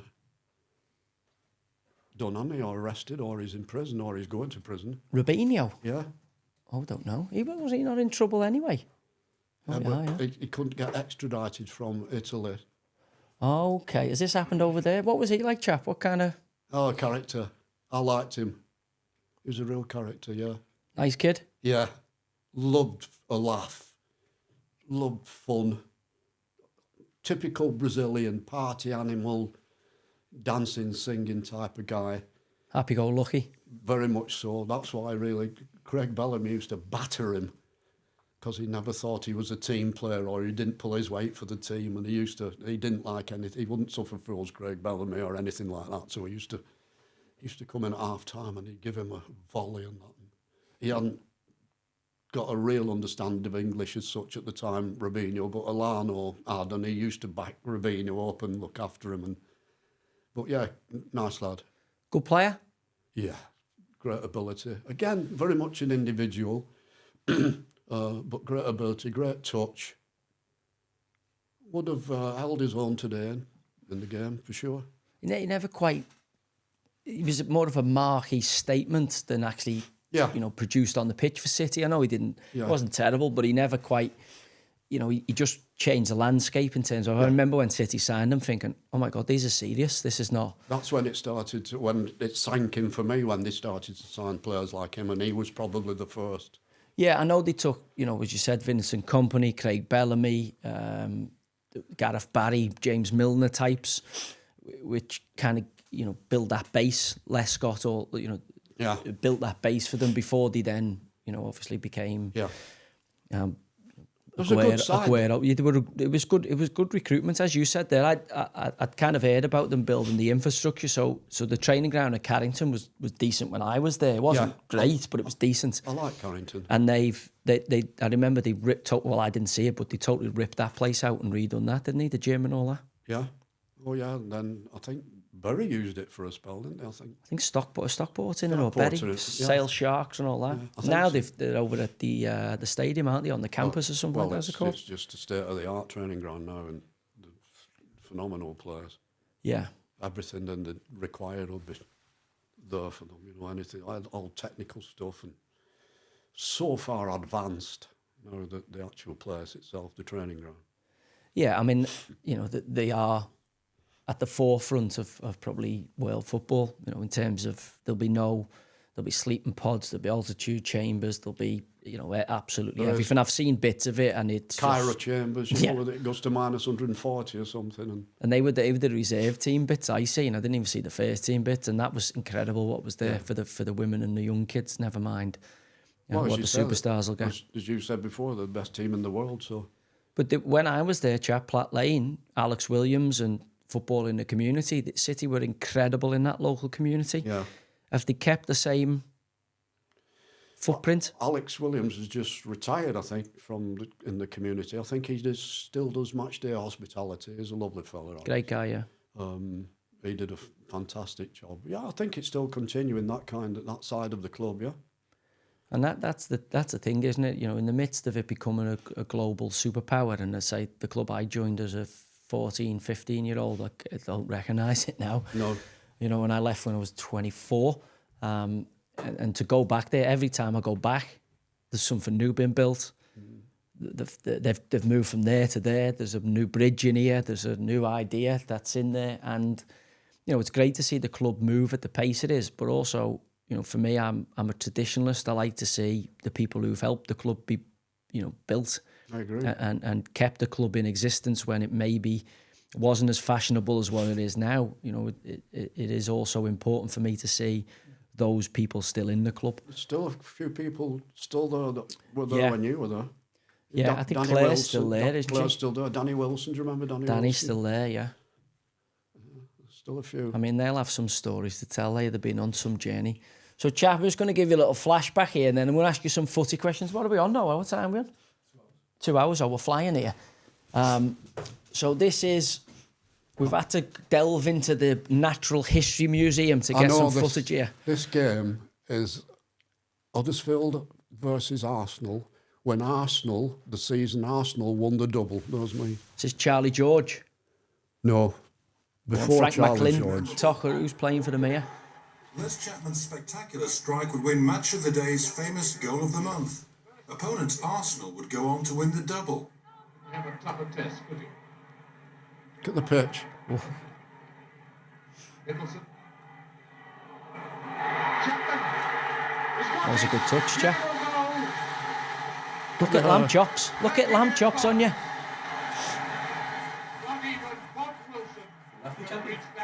How old are you there, chap? It was a good goal. 22. It was a good goal. Funny enough, You'll see a better goal if you go on Golden Goals 1972. You're playing left mid in that game there. You're just coming in off the left. 4-3-3 we played. It's mad how teams now, left foot, you'd have played on the right now. They'd have flipped you over the other side to chop in. I did play on the right as well because I'm basically born right-footed. All right. But I played all my career virtually on the left. It's that one, the Golden Goals 73, is it? 72 it is. If you wind it on to about... Yeah, he got it here, number 11. Frank Lampard, it must be his old man. Charlie George, I remember Charlie George from... They scored a win against Liverpool in a cup final. Yeah. And then that was Ray Kennedy there. This is it. Liverpool signed him after that, and he becomes from Arsenal. Look at the pitch. Yeah. Oh, we are, chap, yeah. Look at fucking sideys again, lad. Good God. Remember him? He's a cracker. What was it? Brian Moore? Is that who it is there? He was great. Now you've got Alex Scott coming on. She'd be telling you about your goals. I don't think so, do you?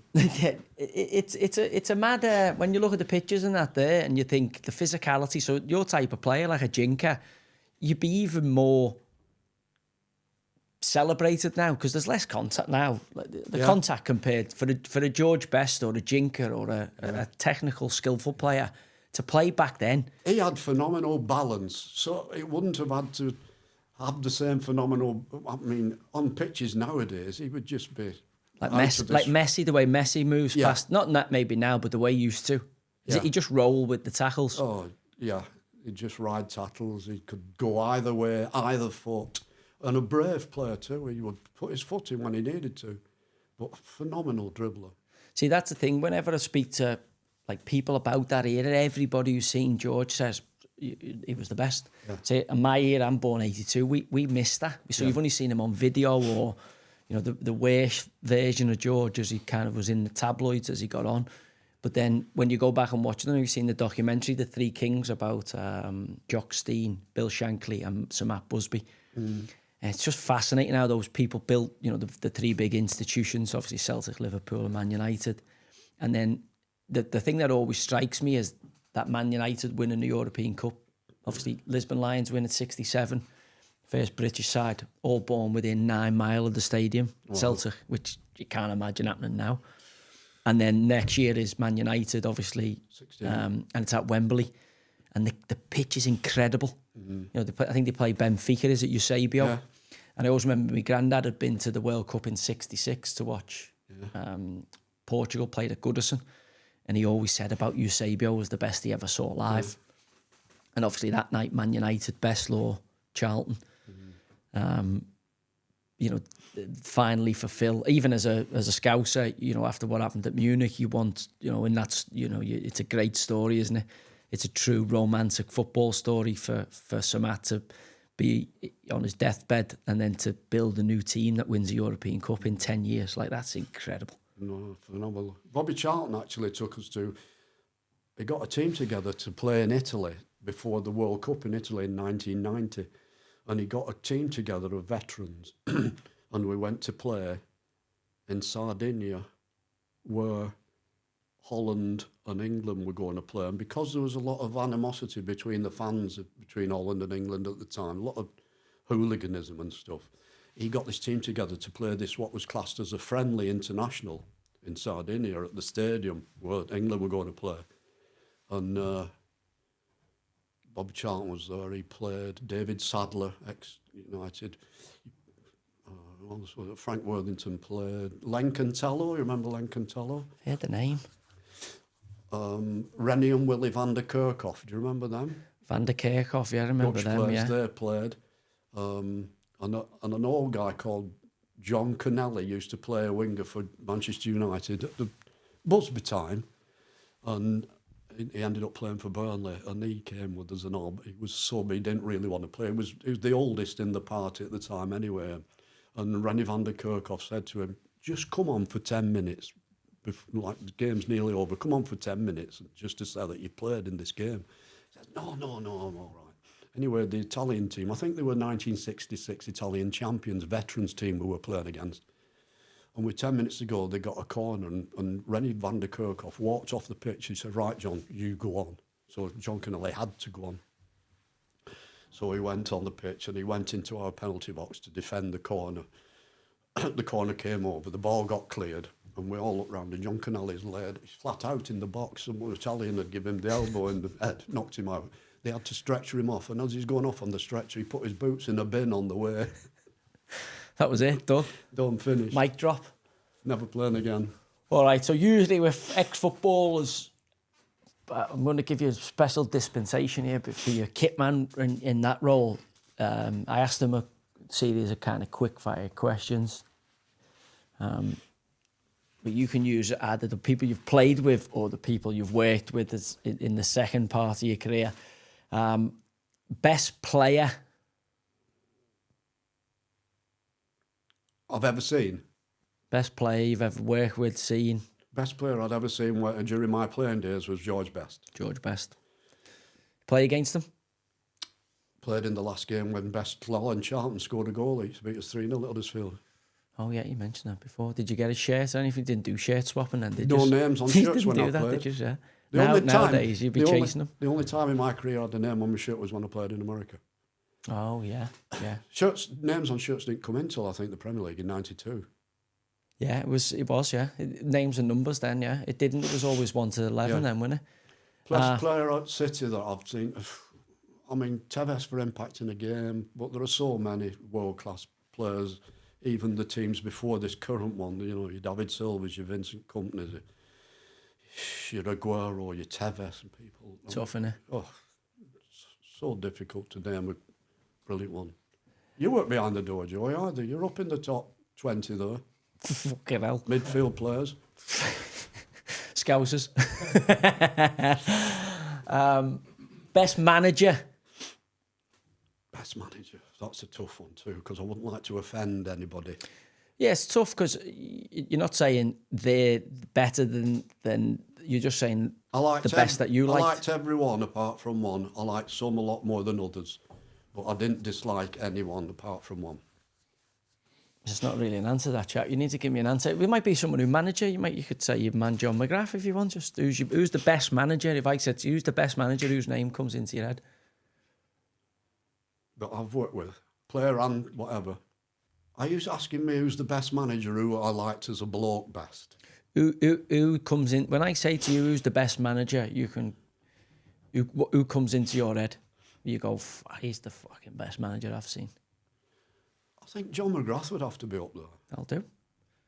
Somebody like that doesn't have to be. Doesn't have to be a big name. No, it's interesting in terms of like, who's the best? If I said to you, top manager, who do you think of? The best goalie. That's another difficult question. Yeah, I know. Yeah. I know the fussiest goalkeeper was. That would be Peter Schmeichel. He was phenomenal, wasn't he? Mad as a box of frogs. Great during the week, Peter Schmeichel. Came to a match day and he just reverted into this bizarre person where he'd give me his match gloves and I'd have to hide them where nobody could see them or find them, and he'd have to produce them at just the right time, just before he went out. And then he would only shake hands with certain people in a certain order.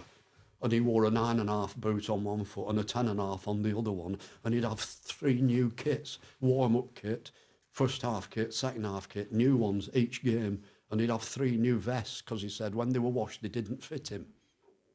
But he was great during the week. He was a quirky character. Anybody was the best, wasn't he? He's the best I've ever seen here. Good keeper. Joe Hart, great keeper. Nicky Weaver, Tony Corton. Casper Schmeichel was there. Casper Schmeichel, David Seaman. I'm surprised Leicester got rid of Casper Schmeichel. I think he nicked a decent move to Nice, something like that. Yeah, he did. We didn't enjoy it though, did he? He's in Belgium now, I think, and Holland. Young Casper. He was. To be fair, I was on him quite heavy. I used to batter him and Harty because we had Eriksson. If you remember, Pete left and Seaman came in. It didn't really happen for Seaman. Did Arnie play at Tottenham? And then we had the Icelandic boy had a worldie. I got sent off at half time, remember? He did. Walking aggressively towards the ref. He made the most unbelievable save straight after half time when we were 3-0 down. Yeah. Well, I was, at that point, I'm in the players' lounge thinking, he's going to do me 2 weeks' wages without the cup. It's my fault. You know, we were 3-0 down because I give the free kick away. That Ziga bends in the top corner for 3-0. So I'm like, fuck's sake, I'm still arguing with Rob Styles on the way off, and then he sends me off, and I start taking my gear off and throwing it on the floor. And Keegan's kicking off at me because I've given the 3rd goal away or the free kick for it. Doesn't know you've been sent off. Doesn't know I've been sent off, yeah. And I'm taking my boots off and throwing them on the floor, my socks. He's like, what are you doing? And I'm getting undressed now. I'm like, I've fucking been sent off. He's like, what? What for? I went, I don't know. But he sent me off. And anyway, he sends Faz out. Faz comes back in. Yeah, he's fucking been sent off. So we've gone from having a mountain to climb to having Everest to climb. Arthur Cox stood up then, didn't he? Big Arthur always, he always used to he was brilliant with me, Arthur, to be fair, chap. He knew I just needed that little bit of discipline. He still rings me now and again. John, I'd love to get back in touch with Arthur. I haven't seen him for a while. I'll have to get he's still Copus Mentis. Yes. Yeah. He used to drink boiled water. Yeah, warm water. Boiled water. Why do you drink Daiko? Don't see lions drinking tea, do you, in Africa? What the lions drink? Like, I don't see you chasing and hunting zebras off to get your dinner either. Very, very unusual man. Yeah. But honestly, I remember him fondly. The amount of times he used to pin me up against the wall. I think now to like academies and at least twice a week he'd pin me by the scruff of my neck to the wall and threaten me with inflicting punches on my face if I didn't do one thing or the other. But I always knew he was just trying to help me. Do you know what I mean? I never ever thought at any point he's actually going to hit me. Very clever. Very clever in the way he was more of not a football coach, but more of a mental coach. He had the experience of knowing what players wanted to inspire them or make them better, I think. He had an insight into... Do you know, when I look back to Keegan, the thing that strikes me from I had him twice because he obviously came into Newcastle later on. Yeah. the amount of enthusiasm he had for the game. Like, he was infectious, really, with it. And obviously, I know he was Shankly before that, who spoke about natural enthusiasm. And I really think that Arthur and Faz as a staff, they kind of had a good balance. I think you've seen enough managers over the years, and you spoke about Sven there and the way he went about things. But then you said Tord Grip was like a football anorak. He knew all players. Obviously, he had hands back. You spoke earlier about Mancini. You obviously had Brian Kidd as a caveat. And, when you look at great leaders, obviously they have a certain skill set, but you feel it's as important to have a good staff around them. Yeah. Oh, absolutely. Absolutely, yeah. And that's where the kitman and all these roles that people think are quite ancillary, how's that going to make a difference to the first team? People who know the price of everything but the value of nothing. It's all of those people around the team that help the team. Yeah, if you get a superstar player, superstar manager, as City can attest to, but it's all those little bits in between that are hidden way away from the... Vastly important. Vitally important. And you have to give City credit, whichever way we look at it, they've turned that club into a global superpower. Absolutely. Phenomenal. And yet, people, as I say, I do see them critiqued. They talk about the attendances at stadiums, and I always think, how can you talk about City's attendance? Just look at what they were dragging in Division 3, where they were selling out Main Road, which was 36,000 or whatever. Chesterfield, York, the playoff finals. Lincoln. Pitch invasions at Ewood Park when they got promoted, multiple times. All those people on the mound, the hill behind the stand at Blackburn, when there was thousands of people on the hillside at the back. Yeah, couldn't get in the stadium. And that's the thing, chap. If you'd had your time again and you go through it, you were at a unique point. To be part of City's journey as it goes on that, mesmeric rise to the top of world football. Miss that dressing room every day. And it's the same for it. We're institutionalised. You spoke about your Uncle Stephen there. We're exactly the same. We go from school straight into a dressing room as a YTS. And then if you're lucky enough, you get in them first team dressing rooms. Yeah. And if you're lucky enough, you get a coaching job or a job after you've Father Time's caught up with you. And then, the other side of that is the sacrifice. Something has to give. I think now I've got 4 young kids in the house, just coming out with 5 years management. You have to give something. You can't have everything in life without, sacrifice and discipline. And the thing that comes in footballers' way because of the hours is usually the family. The family suffer. Definitely. It's a tough profession. If you had your time again, would you change a thing? I think the freedom of contract is a massive thing when that came in. I mean, as I say, my contract had finished. I couldn't move to any club I wanted. Yeah, the LG registration, didn't the LG registration. So you couldn't move anywhere. I think that was a massive thing. That was probably the one big thing that I wish was different in my day. What would I change? I met some great people, and I've been to great countries, been to some brilliant places. Not that it's all been glamorous, but I've had the experience of visiting those different places, and not as though it was a sightseeing tour, but at least I've actually been there and seen certain things and experienced certain things. Met some phenomenal people in my career and my life. I suppose I really wouldn't change anything really. Apart from, I'd probably still be working at City.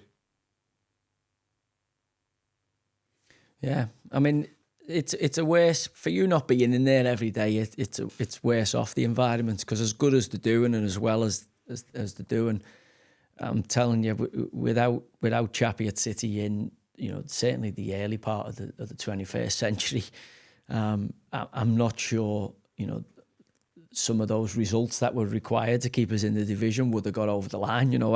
That's how important the right intervention or the right bit of humour, or you said there, Stuart Pearce asked you to take a warm-up during a spell where there was doom and gloom.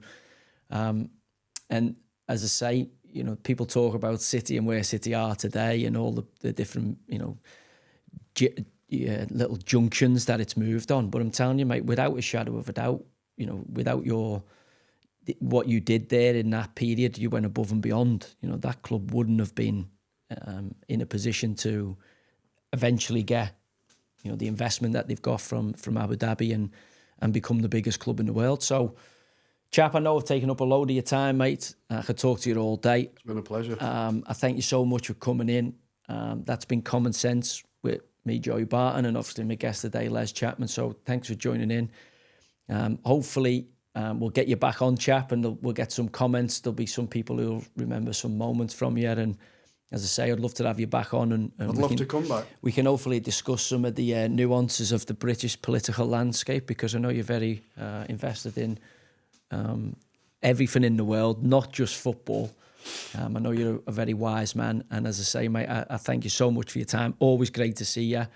And as I say, without you, Man City wouldn't be the #1 team in the world. So you've got a massive part to play going forward, hopefully, in Man City's story, because they wouldn't be where they were without you. Thank you very much for that, George. Good man. I really appreciate that. And where would I be without? Where would my tooth be without you? You'd have found that tooth, mate. You'd have just gone and got another elephant tusk and carved the ivory out of it, like your other ones. Right, now we're done. Chap, mate. Thank you. Pleasure. Good man. Thank you.